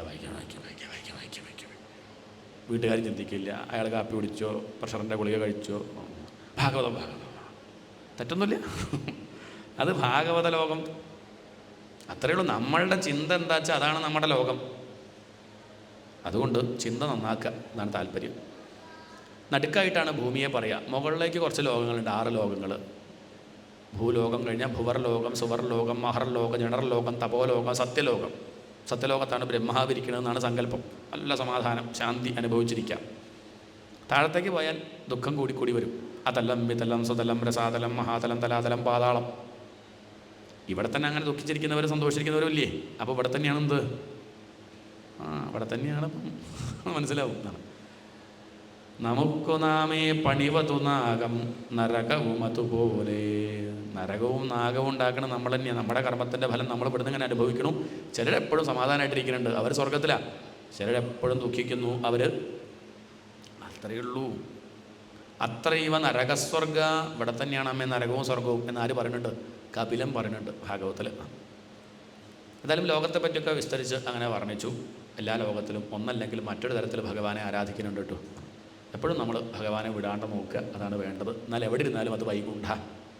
ഈ ലോകം ആ അനന്തൻ്റെ ശിരസിലാണ്. ഭഗവാൻ പറഞ്ഞു ഈ ലോകത്തെ താൻ കൊണ്ടു നടക്കണം എന്ന് പറഞ്ഞു, ശിരസിൽ വെക്കണം. അനന്തൻ ചോദിച്ചു, പ്രയാസ എത്ര നേരം വെക്കണം? കുറച്ച് നേരം അത് താങ്ങണം, എന്തായാലും ബുദ്ധിമുട്ടാവില്ലേ? ബുദ്ധിമുട്ടാവാണ്ടിരിക്കാൻ ഞാൻ ഒരു കാര്യം ചെയ്യാം, നീ എൻ്റെ കീർത്തനങ്ങൾ പാടിയാൽ മതി, എൻ്റെ കഥകൾ പാടിയാൽ മതി. ശരി എന്ന് പറഞ്ഞു. അങ്ങനെ ഈ വലിയൊരു ബ്രഹ്മാണ്ടം ശിരസിൽ വെച്ചു. 1000 ഫണങ്ങളുള്ള അനന്തൻ ഭഗവാന്റെ കഥകൾ പാടാൻ തുടങ്ങുന്നത് വരെ ഭാരമായിട്ട് തോന്നിയിരുന്നു. ഭഗവാന്റെ കഥകൾ പാടി തുടങ്ങിയപ്പോഴോ സിദ്ധാർത്ഥൈവ, തൻ്റെ തലയിൽ ഈ ബ്രഹ്മാണ്ടുള്ള കാര്യം ആര് മറന്നു? സിദ്ധാർത്ഥം എന്ന് പറഞ്ഞാൽ കടുകുമണി. എന്താണ്? വലിയ ബ്രഹ്മാണ്ടം തൻ്റെ തലയിൽ കടുകുമണി പോലെ ആർക്ക് തോന്നി? ആ അനന്തന് തോന്നാൻ കാരണം പാടുന്നത് ഭാഗവത. എത്ര വലിയ ജീവിത പ്രാരബ്ധമാണെങ്കിലും ഭഗവാന്റെ കഥകൾ പാടിയാൽ സിദ്ധാർത്ഥൈവ. ജോലിഭാരം എന്ത് ഭാരം, വീട് കുടുംബം എന്ത് ഭാരം, എന്ത് പ്രശ്നം. സിദ്ധാർത്ഥൈവ, കടുകുമണി പോലെ ഒന്നും തന്നെ ബാധിക്കുന്നില്ല. അങ്ങനെ സമാധാനമായിട്ടിരിക്കാൻ സാധിക്കുമെന്ന് പറഞ്ഞുകൊണ്ടാണ് ആ പഞ്ചമസ്കന്ധം അവിടെ സമർപ്പിക്കുന്നത്. നരകത്തെപ്പറ്റി പറഞ്ഞപ്പോൾ പരീക്ഷത്തിന് കുറച്ച് വിഷമം തോന്നി. രക്ഷപ്പെടാനുള്ള വഴിയും കൂടി പറഞ്ഞാലല്ലേ പൂർണ്ണാവുള്ളൂ. എന്താ വഴി? ചെയ്ത പാപത്തിന് രക്ഷപ്പെടണമെങ്കിൽ പ്രായശ്ചിത്തം. എന്താണ്? എന്താ പ്രായശ്ചിത്തം? എളുപ്പമുണ്ടല്ലോ. പാപം ചെയ്യുക, പ്രായശ്ചിത്തം, പാപം ചെയ്യുക, പ്രായശ്ചിത്തം. തിങ്കൾ മുതൽ അങ്ങനെ എല്ലാ ദിവസവും പാപം ചെയ്യുക. ഒരു ദിവസം പോയിട്ട് അവിടെ പോയിട്ട് ഏറ്റു പറഞ്ഞാൽ പിന്നെ അടുത്ത് തുടങ്ങാലോ. ഇല്ല, എത്ര എളുപ്പമുണ്ട്. പാപം പ്രായശ്ചിത്തം ഇങ്ങനെ ആയാലോ. നാമം ജപിച്ചാൽ പ്രായശ്ചിത്തായി എന്ന് പറഞ്ഞിട്ട് നാരായണ കഴിഞ്ഞല്ലോ. എന്തിനാ നാമം ചോദിച്ചത്? പാപം ചെയ്യാൻ. ഇതുവരെയുള്ളത് കഴിഞ്ഞല്ലോ. 8 മണിക്ക് പാപം ചെയ്യുന്നു, 8:30 നാരായണ കഴിഞ്ഞല്ലോ. 9 മണിക്ക് പാപം ചെയ്യണു, 9:30 നാരായണ അത് കഴിഞ്ഞല്ലോ. അയാളോട് ചോദിച്ചു നോക്കി, എന്തിനാ നാമം ജപിക്കണു? പാപം ചെയ്യാൻ. കഷ്ടം തന്നെ. ഭഗവാന്റെ നാമം പാപം ചെയ്യാൻ വേണ്ടി ജപിക്കുക എന്ന് പറഞ്ഞാൽ ഇതിലും വലിയ നാമനിന്ദ വേറുണ്ടോ? അത് ശരിയല്ല. എന്താ ഇപ്പം ഇങ്ങനെയൊക്കെ ചോദിച്ചാൽ ഇങ്ങനെയൊക്കെയാണ് ജനങ്ങൾ ധരിക്കണത്. നമുക്കിതൊക്കെ പറയാമെന്നല്ലാണ്ട് അവനവൻ്റെ സംസ്കാരത്തിനനുസരിച്ചല്ലേ മനസ്സിലാക്കുക. പണ്ടൊരിക്കലും അങ്ങനെ ഉണ്ടായത്രേ. ഏതോ ഒരു ആചാര്യൻ ഭാഗവതം പറയുന്ന സമയത്ത് ഒരമ്മ വന്ന് ഇങ്ങനെ ഉറക്ക സംസാരിക്കുക. ഉറക്ക അങ്ങനെ സംസാരിച്ചപ്പം അദ്ദേഹം പറഞ്ഞു, ഇനി ഉറക്ക സംസാരിച്ചാൽ 1000 റുപ്യ അമ്പലത്തേക്ക് അടയ്ക്കണം. ഇതാണ് ഒരു ദിവസം സംസാരിച്ചാൽ 1000 റുപ്യ. ആ അമ്മ എങ്ങോട്ട് നീറ്റ് കൗണ്ടറിൽ പോയി 7000 റുപ്യ അടച്ചു. എന്തിനാത്? 7 ദിവസത്തേക്കേ. എന്തു ചെയ്യും? അദ്ദേഹം ഉദ്ദേശിച്ചത് എന്താ? 1000 റുപ്യ വാങ്ങണം വെച്ചിട്ടല്ല, ആ അമ്മ മിണ്ടാണ്ടിരിക്കാൻ വേണ്ടി പറഞ്ഞു നോക്കിയത്. അമ്മ എന്ത് ചെയ്തു? 7 ദിവസത്തേക്ക് പറയാനുള്ളത് അടച്ചു. അതല്ല, നമ്മളിത് പറയണതിൻ്റെ ഉദ്ദേശം മനസ്സിലാക്കണ്ടേ? പ്രായശ്ചിത്തം എന്താ ചോദിച്ചാൽ, പ്രായോനാമ തപപ്രോക്തം ചിത്തം നിശ്ചയമുച്യതേ. താൻ ചെയ്ത തെറ്റിൻ്റെ ആ ഗൗരവം മനസ്സിലാക്കണം. ഞാൻ ചെയ്തത് വളരെ വലിയ അപരാധമാണ് എന്ന് തിരിച്ചറിയണം ആദ്യം. ഇനി ഞാനത് ചെയ്യില്ല, പറ്റിപ്പോയി. അങ്ങനെ ഉരുകണം ഹൃദയം. അതാണെന്ത്? അതാണ് പ്രായശ്ചിത്തം. അതിന് ചില ചടങ്ങുകൾ ചെയ്താലാണ് ആവെങ്കിൽ ചെയ്യാം. കിഴക്കോട്ടിരുന്നോളൂ, ആ ദർഭപ്പുല്ല് വിരിച്ചോളൂ, ആ ഓം തത്സത്ത് എന്ന് പറഞ്ഞോളൂ ഒക്കെ പറയുമ്പോൾ നമുക്കെന്ത് തോന്നും? കഴിഞ്ഞിട്ടോ, അത്രയേ ഉള്ളൂ. ഇതൊക്കെ ഒരു ഗോഷ്ഠി പോലെ ചെയ്ത് തിരിച്ചു വന്നിട്ട് ദേ പാപം വീണ്ടും ചെയ്യുകയാണെങ്കിൽ ആ ചെയ്തതൊക്കെ എന്തായി? മന്യേ കുഞ്ചരശൗചവത്, ആനയെ കുളിപ്പിക്കുന്നത് പോലെയാവും പരീക്ഷത്തെ. ഇതുപോലെ ആനയെ കുളിപ്പിച്ചു, കുറേ മണിക്കൂറെടുത്ത് ആനയെ കുളിപ്പിച്ചു. എന്നിട്ടോ പാപ്പാൻ കുളിക്കാൻ പോകുമ്പോഴേക്കും ആന വീണ്ടും മണ്ണ് വാരി തലയിലിട്ട് ഇതന്നെ വീണ്ടും. ഇങ്ങനെയാണ് പലരും പ്രായശ്ചിത്തായി അവിടെ പോയി മുങ്ങി, ഗംഗയിൽ പോയി മുങ്ങി, എൻ്റെ പാപം തീർന്നു, ഇവിടത്തെ വീണ്ടും പാപം ചെയ്യണം. എന്ത് ചെയ്യും? ഉള്ളിലുള്ള വാസന തീരണ്ടേ? പാപം ചെയ്യാനുള്ള ത്വര പോണ്ടേ? അത് വേണ്ടേ? കായം വെച്ച കുപ്പി പോലെയേ പറ്റൂ. അതെത്രയോ കാലം കഴിഞ്ഞാൽ വാസന പോവില്ലല്ലോ. മുത്തശ്ശീൻ്റെ മുത്തശ്ശി അതിൽ കായം വെച്ചതാണ്. അപ്പോൾ കായൊന്നുമില്ല, എന്നാലും വാസനിച്ചാൽ എന്തുണ്ട്? കായത്തിൻ്റെ വാസന അല്ലേ? ദുർവാസന അങ്ങനെയാണ്. മദ്യക്കുപ്പിയൊക്കെ അങ്ങനെയാണ്, പോവില്ല, ഗന്ധം പോവില്ല. ദുർവാസന അങ്ങനെ നീണ്ടു നിൽക്കും. എന്നാൽ സദ്വാസനയോ? മുല്ലപ്പൂവിൻ്റെ വാസനയൊക്കെ പോയി. അതാണ് ആദ്യം ഉച്ചവരെ ഉണ്ടായത്, പിന്നെ കാണാനില്ല, പോയി. വൈകുന്നേരം രാവിലെ നമ്മളേക്കത് വാടി പോയി. ആ വാസന പിന്നെ കിട്ടണില്ല. നല്ല ഗന്ധം, സദ്വാസന നീണ്ടു നിൽക്കണില്ല. ദുർവാസന അങ്ങനെയല്ല. ആ വാസന നീങ്ങണം, പാപം ചെയ്യാനുള്ള ത്വര നീങ്ങണം എന്നല്ലേ വിചാരിക്കേണ്ടത്? അതെ, അതാണ് വേണ്ടത്. അതെങ്ങനെയാണ് പറ്റുക? അതിന് ചില സാധനങ്ങളൊക്കെ ഉണ്ട്, യമം നിയമം മുതലായിട്ടുള്ള സാധനങ്ങൾ. അതിപ്പോൾ എല്ലാവർക്കും പറ്റുമോ? കണ്ണടച്ച് അങ്ങനെ ഇരിക്കുക, അല്ലെങ്കിൽ നാമം ജപിക്കുക, തപസ് ചെയ്യുക എന്നൊക്കെ പറഞ്ഞാൽ എല്ലാവർക്കും ഇപ്പോൾ എല്ലാം പറ്റില്ലല്ലോ. പറ്റുമോ? ഇല്ല. തപസ്സും മറ്റുള്ള വിഷയങ്ങളും പറ്റാത്തവർക്ക് നാമം പറ്റും, നാമജപം. ചില ഭക്തന്മാർ എളുപ്പത്തിൽ നാമം ജപിച്ചിട്ട് തൻ്റെ പാപത്തെ ഇല്ലാണ്ടിയാക്കുന്നവരുണ്ട്. കേചിത് കേവലയാ ഭക്തിയാ വാസുദേവ പരായണ അഹം ധുന്വന്തി കാർസ്നേന നീഹാരമിവ ഭാസ്കര. എത്ര വലിയ കട്ടിയുള്ള മഞ്ഞാണെങ്കിലും ഭാസ്കരം വന്നാൽ, സൂര്യൻ വന്ന ഉരുക്കി കണ്ട് പോകും. എത്ര വലിയ കട്ടി പിടിച്ച പാപമാണെങ്കിലും നാമമാകുന്ന സൂര്യൻ നാവിലുദിച്ചാൽ നീഹാരമിവ ഭാസ്കര. അങ്ങനെയാണെങ്കിൽ ഒരു ഉദാഹരണം പറയോ? ഒരു കഥ കേൾക്കട്ടെ, പറയാം. കാന്യകുബ്ജേ തുജ കശ്ചിത് ദാസീപതിരജാമിള നാംനാ നഷ്ടസദാചാരദാസ്യാഹ സംസർഗദൂഷിത. പണ്ട് കാന്യകുബ്ജ് എന്ന പേരായിട്ടൊരു ദേശം, അവിടെ അജാമിളൻ എന്ന പേരായിട്ടൊരു ബ്രാഹ്മണൻ, അജാമിളൻ നമ്പൂതിരി, എന്തെങ്കിലും ബ്രാഹ്മണനാണ്. പക്ഷേ ആ പേര് ചെറിയ കുഴപ്പമുണ്ട്. കാരണം ആ പേര് ശരിക്കുള്ളതാണെങ്കിൽ ആ പേര് ഇനിയും ഉണ്ടാവണമായിരുന്നു, വേണ്ടേ? ഏതെങ്കിലും നമ്പൂരിക്ക് പിന്നെ ആ പേര് കേട്ടിട്ടുണ്ടോ? അല്ലെ, മറ്റേ നമ്മൾ നാരായണ നമ്പൂരി, വാസുദേവൻ നമ്പൂതിരി, ദാമോദരൻ നമ്പൂതിരിക്ക് ഇഷ്ടം പോലെ ഉണ്ട്. അജാമിളൻ നമ്പൂരി പിന്നെ ഉണ്ടായില്ല. ഇനി അജാമിള ശാസ്ത്രികൾ, അതും ഉണ്ടായില്ല. ഇനി വേറെ തമിഴ്നാട്ടിൽ പോയി നോക്കുക, അവിടെ ഈ പേര് കാണില്ല. ആ പേരിനൊരു അത് ചീത്തപ്പേരാ. അജാമിളൻ എന്ന് പറഞ്ഞാൽ അജയുമായി ബന്ധമുള്ളവൻ. അജ എന്ന് പറഞ്ഞാൽ മായ, അജ്ഞാനം എന്നർത്ഥം. അജ്ഞാനഗ്രസ്തൻ ആണ്. അപ്പോൾ അത് അദ്ദേഹത്തിന് ശരിക്കുള്ള പേരല്ല, അദ്ദേഹത്തിൻ്റെ സ്വഭാവം കൊണ്ട് അങ്ങനെ പേരിട്ടതാ. ആദ്യകാലത്തൊക്കെ ആൾ നല്ല ഉഷാറായിരുന്നു കേട്ടോ, ശാസ്ത്രമൊക്കെ പഠിച്ചിരുന്നു, ഗായത്രി ജപമൊക്കെ ഉണ്ട്, അച്ഛനും അമ്മയും പറഞ്ഞതൊക്കെ കേൾക്കും. അങ്ങനെ കഴിഞ്ഞു കുറച്ച് കാലം. 10-24 വയസ്സായി, കല്യാണം കഴിഞ്ഞു, കുഴപ്പമൊന്നുമില്ല, കല്യാണം കഴിഞ്ഞു, കുട്ടികളൊക്കെ ഉണ്ട്, നല്ല രീതിയിൽ കഴിയുകയാണ്. പക്ഷേ ഇടയ്ക്ക് എന്ത് പറ്റി ചോദിച്ചാൽ അദ്ദേഹത്തിൻ്റെ ദുർവാസന അതങ്ങോട്ട് പ്രബലമായി. അതിനോട് ചേരുന്നൊരു വിഷയം അദ്ദേഹം കണ്ടു. ഉള്ളിൽ വാസന ഉണ്ട് കേട്ടോ. എന്താണ്? അത് പക്ഷേ ഇപ്പം അങ്ങനെ നല്ല സാഹചര്യം ആയതുകൊണ്ട് പുറമേക്ക് വരാണ്ടിരുന്നതാണ് കൂടുതലുള്ള കാട്ടാളൻ. പക്ഷേ അതിന് അനുകൂലമായ സാഹചര്യം കണ്ട് ഒത്തു വന്നപ്പം മഴ പെയ്താൽ പുല്ല് മുളക്കില്ലേ? മിറ്റം കണ്ടപ്പോൾ തോന്നി ഒന്നുമില്ല കേട്ടോ, പുല്ലൊന്നും ഇല്ല തോന്നി. ഒരു മഴയും കണ്ട് പെയ്താൽ ഉള്ളിലുണ്ട് സാധനം. അനുകൂല സാഹചര്യം വരുമ്പോൾ പുറമേക്ക് വരില്ലേ? എന്ത് പറ്റി ചോദിച്ചാൽ അദ്ദേഹത്തിൻ്റെ അച്ഛൻ പറഞ്ഞു നാളെ ഹോമിക്കാൻ ചമത വേണം, കാട്ടിൽ പോയിട്ട് പൊട്ടിച്ചു കൊണ്ടുവരാൻ പറഞ്ഞു. അദ്ദേഹം പോയി. കാട്ടിൽ പോയപ്പോൾ ഒരു കാഴ്ച കണ്ടു. ഒരു സ്ത്രീ, അവൾ അവിടെയുള്ള കൂടിയിരിക്കുന്ന ആളുകൾക്ക് എന്തോ മദ്യം ഒഴിച്ചു കൊടുക്കുകയാണ്. അവരൊക്കെ അത് കുടിക്കുന്നുണ്ട്, നൃത്തം വയ്ക്കുന്നുണ്ട്. ഈ കാഴ്ച കണ്ടപ്പോൾ അദ്ദേഹത്തിന് തോന്നിയത് ശരിയല്ല, കണ്ണടച്ചു, തിരിച്ചു പോന്നു. പക്ഷേ പിറ്റേ ദിവസം അതേ സമയമായപ്പം ചമതൊന്നും പൊട്ടിക്കേണ്ട കാര്യമൊന്നുമില്ല, അന്ന് ഹോമൊന്നുമില്ല. എന്നാൽ ആ സമയമാകുമ്പോൾ അദ്ദേഹത്തിനൊരു ത്വര, ഉള്ളിലൊരു തോന്നൽ, എന്ത്, ഒന്ന് പോയി നോക്കിയാലോ. ഒരാവശ്യമില്ല, എന്തു ചെയ്യാൻ പറ്റും? മനസ്സിങ്ങനെ പ്രേരിപ്പിക്കുകയാണ്, പോയാലോ പോയാലോ പോയാലോ പോയാലോ. അവസാനം അദ്ദേഹം പോയി. ഇങ്ങനെയാണ് അദ്ദേഹം വീണത്. പിന്നെ അത് വലിയ പ്രശ്നമില്ലാണ്ടേ മാറി.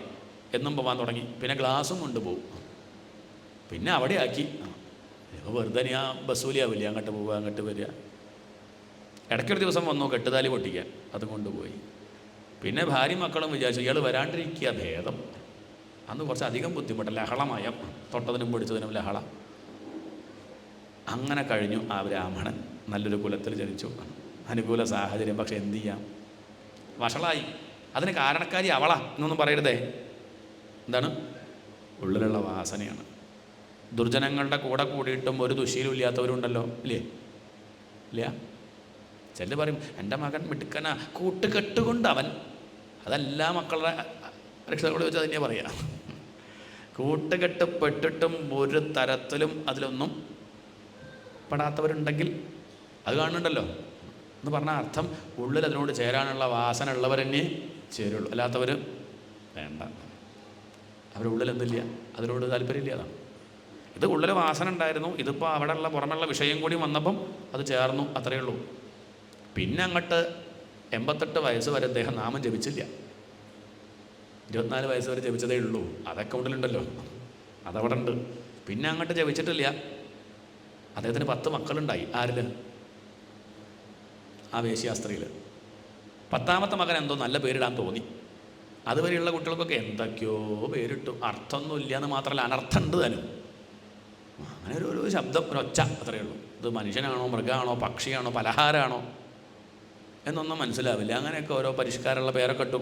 10ാമത്തെ ഉണ്ണിക്ക് നാരായണ എന്ന് പേരിടാൻ അദ്ദേഹത്തിന് തോന്നിയെന്നാണോ പറയേണ്ടത്? മലപ്പുറത്തിൽ പറയും അല്ല, ഭഗവാൻ തോന്നിപ്പിച്ചു. ഗുരുവായൂരപ്പ പുരാമനാസ്മൃതിവാസനാബലാത് ജുഹാവനാരായണ നാമകം സുതം. 24 വയസ്സ് വരെ അങ്ങയുടെ തിരുനാമം ജപിച്ച അദ്ദേഹത്തെ അങ്ങ് കൈവിടുമോ? അദ്ദേഹത്തിന് അങ്ങയെ വേണ്ടെങ്കിലും അങ്ങയ്ക്കിപ്പം അദ്ദേഹം ഇങ്ങോട്ട് നശിച്ചാൽ വയ്യാന്നുണ്ടാവില്ലേ? അതുകൊണ്ട് 88 വയസ്സ് വരെ കാത്തിരുന്നു ഭഗവാൻ. അദ്ദേഹം നേരെയാവണില്ല എന്ന് കണ്ടപ്പം അങ്ങനെയായാൽ പറ്റുമോ? 24 വയസ്സ് വരെ എൻ്റെ നാമം ജപിച്ച ആളാണ്. അത് ശ്രദ്ധിക്കണം കേട്ടോ. എന്താണ്? 24 വയസ്സ് വരെ എന്നെ ആശ്രയിച്ച ആളെ ഒന്ന് വഴിതെറ്റി, എന്നാലും അങ്ങോട്ട് പൂർണ്ണമായ പരാജയം, അങ്ങനെ വയ്യ. അതുകൊണ്ട് ഒന്ന് കൈപിടിച്ചു ഭഗവാൻ. ആ മകന് നാരായണ എന്ന പേരിടിയിച്ച് ആ മകൻ്റെ നാമം ഇദ്ദേഹത്തെ കൊണ്ട് ജപിപ്പിച്ചു. ഫലത്തിൽ എന്താ ഉണ്ടായത്? നാരായണ എണീക്കൂ, നാരായണ പല്ല് തേക്കൂ, നാരായണ കുളിക്കൂ, നാരായണ ജീപ്പ് വന്നു, നാരായണ സ്കൂളിൽ പോകണ്ടേ, നാരായണ ഹോംവർക്ക്, നാരായണ നാരായണ നാരായണ നാരായണ ഭഗവാൻ എണ്ണം പിടിക്കുക അവിടെ. എന്ത് 108 1008 ആവൂ തൻ്റെ ഭക്തൻ. അദ്ദേഹം അറിയണില്ല, അദ്ദേഹം മകനോടുള്ള വാത്സല്യം ആയിക്കോട്ടെ. ഇത് മനസ്സിലാക്കിയിട്ടാണ് പണ്ട് കാലത്തൊക്കെ മക്കളെ പേരെന്താ ഇടുക? ഇന്ന് പെടുന്ന പേര് ഞാൻ പറയണില്ല. പണ്ടങ്ങനെയല്ല. പണ്ട് കൃഷ്ണ, ഗോവിന്ദ, ഗോപാല, നാരായണ, ദാമോദര, എങ്ങനെയെങ്കിലും, അല്ലാണ്ട് വിളിക്കില്ല, ഉറപ്പുണ്ട്. എങ്ങനെയെങ്കിലും ഒന്ന് ജപിക്കട്ടെ വിളിക്കട്ടെ കരുതിയിട്ടാണ്. അത്രയേ ഉള്ളൂ. അദ്ദേഹം അങ്ങനെ വിളിച്ചു. ഒരിക്കൽ ഒരു കാഴ്ച കണ്ടു. ആ ചാരുകസേരയിൽ അങ്ങനെ കിടക്കായിരുന്നു. അതിഭീഷണ കടുഭാഷണ യമകിങ്കര പടലി കൃതതാടന പരിപീഡന മരണാഗമ സമയേ. പ്രായമായി, ഇന്ദ്രിയങ്ങളൊക്കെ ക്ഷീണിച്ചു, വയ്യാണ്ട് അങ്ങനെ കിടക്കുമ്പം പെട്ടെന്നൊരു കാഴ്ച കണ്ടു. യമദൂതന്മാർ തൻ്റെ നേരെ വരിക. ഒരു കയ്യിൽ ഒലയ്ക്ക, ഒരു കയ്യിൽ കയറ്. ആ കയറങ്ങട്ട് കഴുത്തിലിടാനങ്ങട്ട് എറിഞ്ഞ സമയത്ത് അദ്ദേഹത്തിന് ദൂരത്ത് കളിച്ചുകൊണ്ടിരിക്കണം തൻ്റെ മകനെ വിളിക്കുകയാണ്. വാത്സല്യം, സ്നേഹം കൊണ്ടേ. ദൂരെ ക്രീഡനകാസക്തം പുത്രം നാരായണാഹ്വയം. എന്താ ഇപ്പം അദ്ദേഹത്തിൻ്റെ ഭാവം നിശ്ചയില്ല. നാരായണ എന്നെ രക്ഷിക്കുമെന്നാണോ പറയണത്? ഉണ്ണി അച്ഛൻ്റെ കഥ നോക്കൂ, അല്ലെങ്കിൽ ഉണ്ണി നീ ഇത് കണ്ട് പേടിക്കണ്ട, ഇനി അച്ഛൻ ഈ പോയാൽ ഉണ്ണിയെ ഇപ്പോൾ ആരാ നോക്കുക?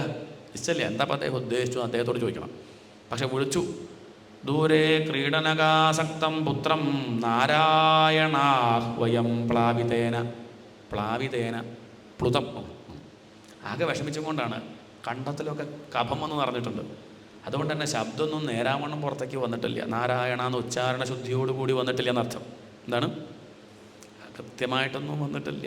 അങ്ങനെ നാരായണ ഉള്ളിലുണ്ട്, അത്രയേ ഉള്ളൂ. ആജുഹാവാകുലേന്ദ്രിയ ആകെ പരിഭ്രമിച്ചുകൊണ്ട് നാരായണ എന്ന് വിളിച്ചു. നാരായണൻ കേട്ടിട്ടുമില്ല. ഏത് നാരായണൻ? ഈ ഒറിജിനൽ നാരായണൻ കേട്ടു. ഈ നാരായണൻ അത് കേട്ടു. നാരായണൻ കളിയുടെ തിരക്കാ. അച്ഛൻ അവിടെ കിടക്കണതും അച്ഛൻ വിളിച്ചതൊന്നും ആരും കേട്ടില്ല. ഈ നാരായണൻ കേട്ടില്ല. പക്ഷെ കേൾക്കേണ്ട നാരായണൻ കേട്ടു. മതി, കേൾക്കേണ്ട സമയത്ത് കേൾക്കേണ്ട ആള് കേട്ടോളൂ. എൻ്റെ പേര് വിളിക്കുന്നുവല്ലോ എന്ന് കണക്കാക്കി ഭഗവാൻ നാരായണ 4 അക്ഷരങ്ങൾക്ക് 4 പേരെ വിട്ടു. അല്ലല്ല, അദ്ദേഹം ജപിച്ച നാരായണ 4 അക്ഷരങ്ങളായി മാറി. അല്ലാണ്ട് അത്ര പെട്ടെന്ന് വരുമോ? അതാണ് സഹസാപതൻ. ഉടനെ തന്നെ അവിടേക്ക് വന്നു. ആ കയറെടുത്ത് കഴുത്തിലേക്ക് ഇടാൻ പുറപ്പെട്ട സമയത്ത് തട്ടിമാറ്റി. മാ ഭീഹി, പേടിക്കേണ്ട ജാമിള, ഞങ്ങളെത്തി എന്ന് പറഞ്ഞ് ആ യമദൂതന്മാരെ തടഞ്ഞു. അജാമിളിനെ ആലോചിച്ചു, എന്ത് ബന്ധ ഇവരായിട്ട് എനിക്കുള്ളത്? ഞാൻ ഇതിന് മുമ്പ് കണ്ടിട്ടില്ലല്ലോ, എന്നെ രക്ഷിക്കാൻ ഞാൻ ഏർപ്പാടാക്കിയിട്ടില്ലല്ലോ, ഇവരെന്താ ഇപ്പം എൻ്റെ ആളായിട്ട് നിൽക്കുന്നത്? കയറ് തട്ടിമാറ്റി. പിന്നെ അവിടെ ഗംഭീര പ്രസംഗ വാദം, 2 പേരും തമ്മിൽ. യമദൂതന്മാർ ചോദിച്ചു, നിങ്ങളാരാ? ഞങ്ങൾ വിഷ്ണുദൂതന്മാരാണ്. നിങ്ങളാരാ? ഞങ്ങൾ യമദൂതന്മാരാണ്. എന്തിനു വന്നു? അജാമണം ചെയ്ത പാപം നിങ്ങൾക്കറിയോ എന്ന് പറഞ്ഞ് കമ്പ്യൂട്ടർ അങ്ങോട്ട് ഓണാക്കിയതും അത് ഹാങ്ങായി. അത്രയ്ക്കുണ്ട് പാപം. അജാമണൻ്റെ ആധാർ നമ്പർ അങ്ങോട്ട് അടിച്ചപ്പോൾ സംഗതി വരാൻ തുടങ്ങി. ഇയാളങ്ങോട്ട് ചെയ്യാൻ തുടങ്ങിയ കാര്യങ്ങൾ 24 വയസ്സ് വരെ വലിയ കുഴപ്പമായി. പിന്നെ അങ്ങോട്ട് ബന്ധ്യക്ഷകൈതവശ്ചൗരൈഹി ഗർഹിതാം വൃത്തിമാസ്ഥിത. ആളുകൾ തട്ടിക്കൊണ്ടുപോവുക, വില പേശുക, കഴുത്ത് വെട്ടുക, പണ്ടങ്ങളൊക്കെ കക്കുക, ഇങ്ങനെ ഇങ്ങോട്ട് കഴിയായിരുന്നു. അപ്പോഴാണ് അജാമള മനസ്സിലാക്കുന്നത്, ഇതൊക്കെ കണ്ടവരുണ്ടല്ലേ, അവിടെയൊക്കെ CCTV ഉണ്ടായിരുന്നുല്ലേ, ഞാൻ ചുറ്റും നോക്കിയിട്ട് ആരും കണ്ടില്ലല്ലോ എന്നൊക്കെ ഉറപ്പ് വരുത്തിയിട്ടാണ് ഓരോന്നും കാണിച്ചത്. പക്ഷേ ഇതൊക്കെ ചിത്രഗുപ്തൻ പറഞ്ഞു, ഞാനാ ചിത്രഗുപ്തൻ എന്ന് പറഞ്ഞാൽ CCTV എന്നർത്ഥം. ചിത്രഗുപ്തൻ, ഗുപ്തമായി ചിത്രമെടുക്കുന്നവൻ. നമ്മൾ കാണാണ്ട് ചെയ്യുന്നതൊക്കെ അദ്ദേഹം നല്ലോണം സൂം ചെയ്ത് ഇങ്ങനെ നോക്കിയാൽ കാണാത്തത് ക്യാമറയിൽ കൂടെ കാണും. എന്താണ് ഈ കണ്ണുകൊണ്ട് കാണുന്നത്? അത് ചന്ദ്രനെ കാണും, ഗാലക്സി കാണും, ക്യാമറയിൽ കൂടിയേ.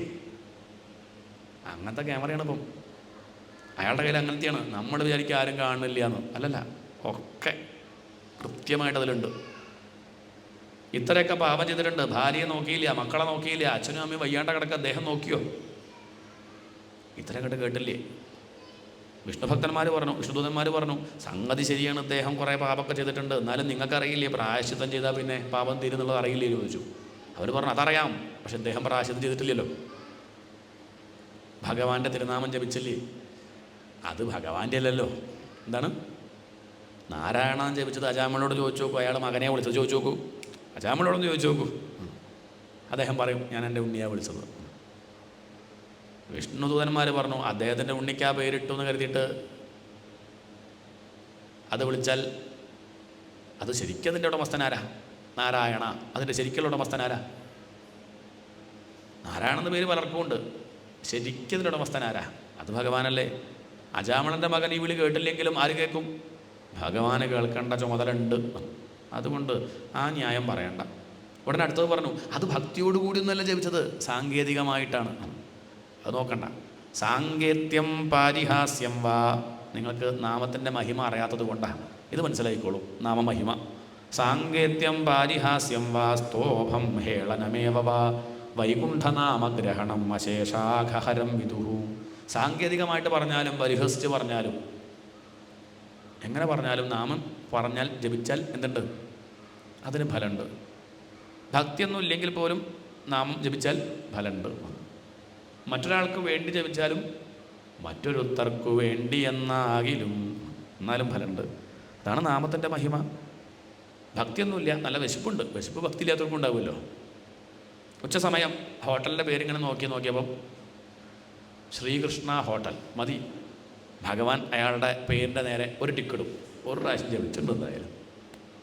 അയാളോട് ചോദിച്ചാൽ അയാൾ പറഞ്ഞു, ഞാൻ ഹോട്ടലിൻ്റെ പേര് വായിച്ചതാണ് മതിയെന്ന്. സാങ്കേത്യം പാരിഹാസ്യം, പരിഹസിച്ചും കൊണ്ട്.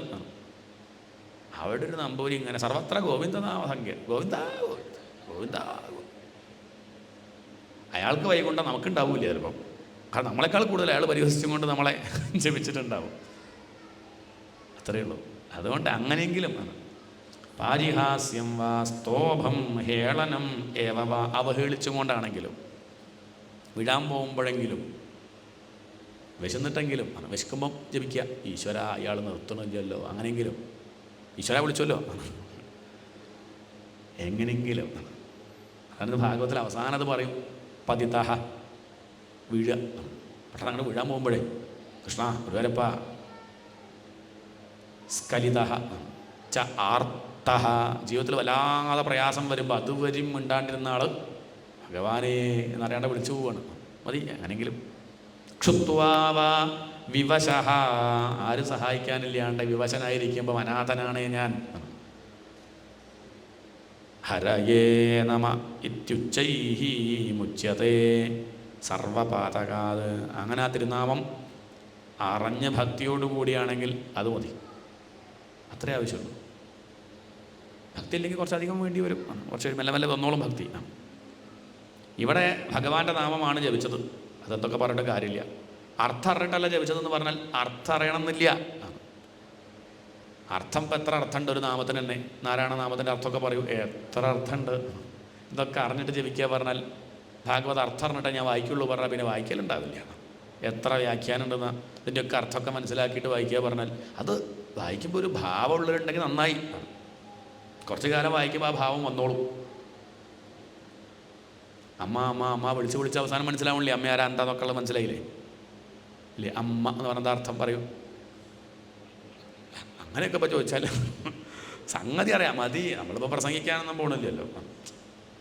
അങ്ങനെയൊന്നും നമുക്കത് കാര്യം മനസ്സിലാക്കാൻ സമാധാനമായിട്ടിരിക്കുക, അത്രയല്ലേ ഉള്ളൂ.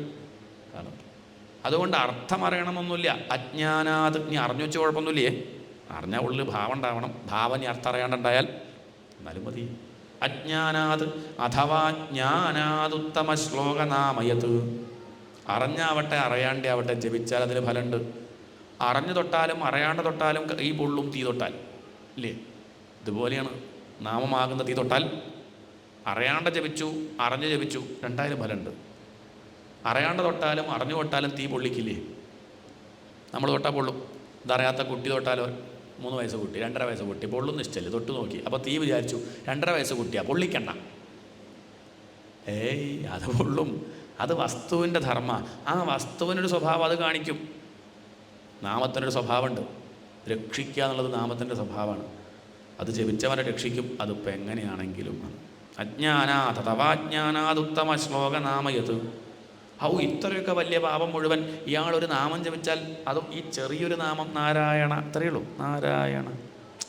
അതിപ്പോൾ ഒരു ചെറിയൊരു നാമല്ലേ. എത്ര വലിയ പാപമാണെങ്കിലും എത്ര വലിയ ബംഗ്ലാവാണെങ്കിലും തുറക്കാൻ ചെറിയ താക്കോലായിരിക്കും.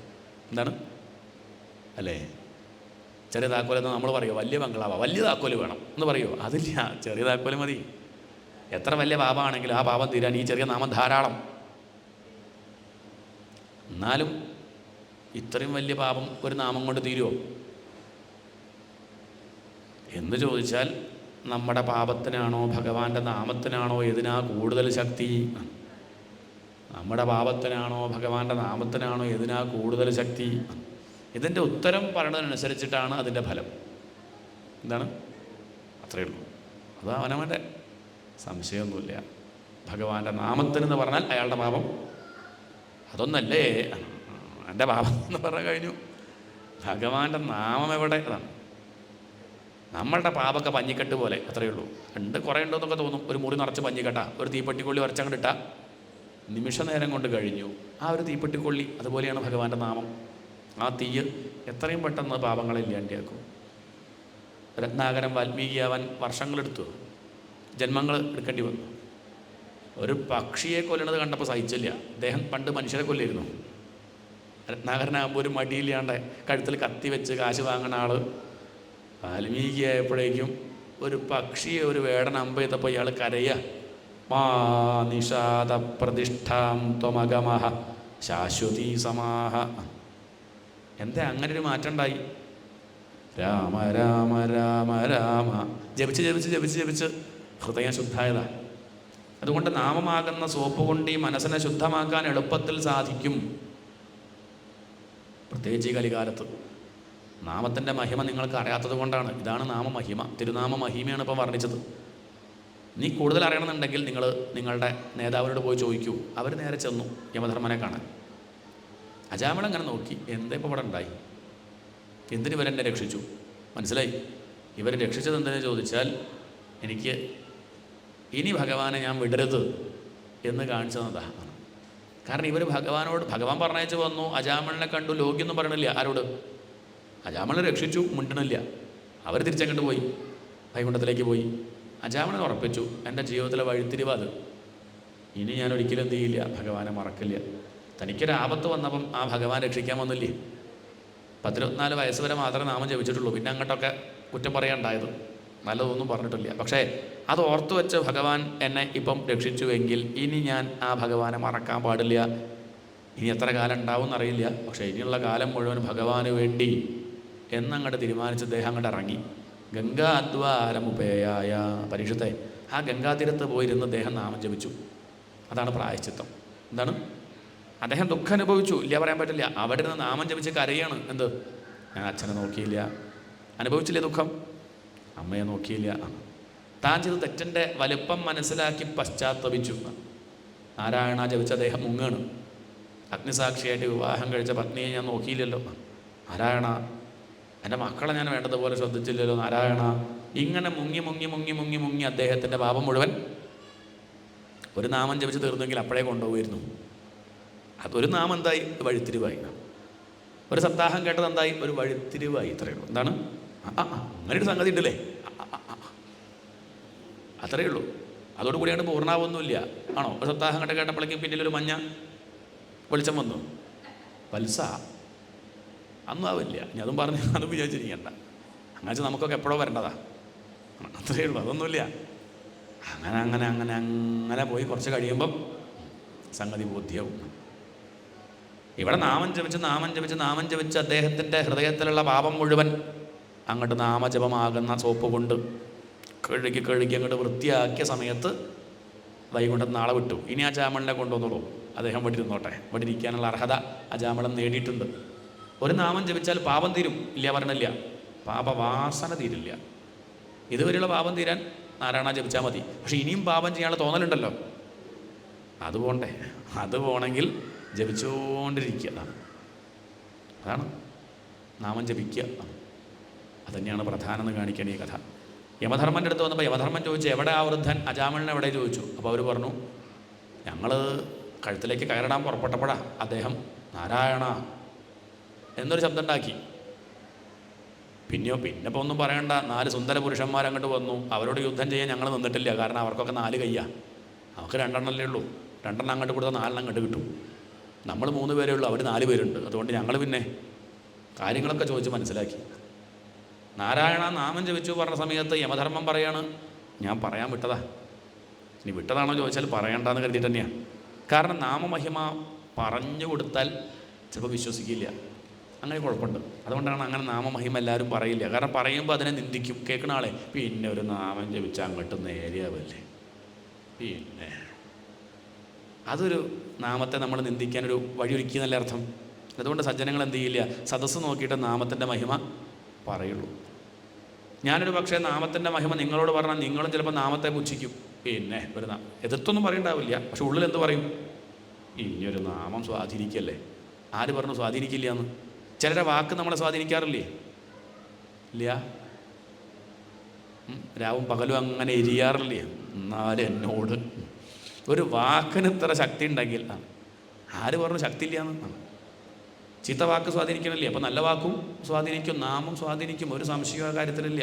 ജപിച്ചു നോക്കൂ, അപ്പോഴല്ലേ അറിയുള്ളൂ. ജപിക്കാണ്ട് നമുക്ക് വിമർശിക്കാം, സ്വാധീനിക്കും. നാമം ജപിച്ചു കഴിഞ്ഞാൽ മെല്ലെ മെല്ലെ അതിൻ്റെ അർത്ഥം തെളിഞ്ഞു വരും. അങ്ങനെയാണ് ഇതൊക്കെ തെളിഞ്ഞത്. ജപിച്ച് ജപിച്ച് ജപിച്ച് അതിൻ്റെ ഒരു അർത്ഥം ഉണ്ടാവുകയാണ്. അതുകൊണ്ട് നാമത്തിൻ്റെ മഹിമ ഞാൻ പറയാണ്ടിരുന്നതാണ്. പക്ഷേ ഇപ്പം നിങ്ങൾ ഞാൻ പറയാണ്ട് തന്നെ അറിഞ്ഞില്ലേ? എങ്ങനെ അറിഞ്ഞു? തൊടാൻ സാധിച്ചോ? ആരെ? നമുക്ക് തൊടാൻ പറ്റിയോ അജാമണനെ? ഇനി പുറപ്പെട്ട് പോകുമ്പോൾ ശ്രദ്ധിക്കണം, ആ ഭഗവാന്റെ നാമം ജപിക്കണുണ്ടോ നോക്കണം. ചുണ്ടനങ്ങനെ ഉണ്ടെങ്കിൽ ശ്രദ്ധിക്കുക, എന്താ ജപിക്കണമെന്ന് നോക്കുക. ഭഗവാന്റെ നാമമാണെങ്കിൽ നമുക്ക് തൊടാൻ അവകാശമില്ല. ചിലരിനി ചുണ്ടനങ്ങണില്ലെങ്കിലും ഹൃദയത്തിൽ നിന്നുണ്ടാവും ശിവശിവ ശിവശിവ. അപ്പോൾ ഹൃദയം ഒന്ന് നോക്കുക. അവർ മനസ്സിൽ ജപിക്കുന്നുണ്ടെങ്കിൽ തൊടാനുള്ള അവകാശം നമുക്കില്ല. യമദൂതന്മാർ ചോദിച്ചു, അങ്ങനെയാണെങ്കിൽ പിന്നെ ഇവിടെ ആളില്ലേണ്ടിയാവില്ലേ? എല്ലാവരും നാമം ജപിക്കുന്നവരല്ലേ? നാമം ജപിക്കാൻ വലിയ പ്രയാസം. ഒരു നാമം പോലും ജപിക്കാത്തവരുണ്ടാവുമോ ലോകത്ത്? ഉണ്ടാവുമോ? ഉണ്ടാവുമോ? കേരളത്തിലുണ്ടാവും.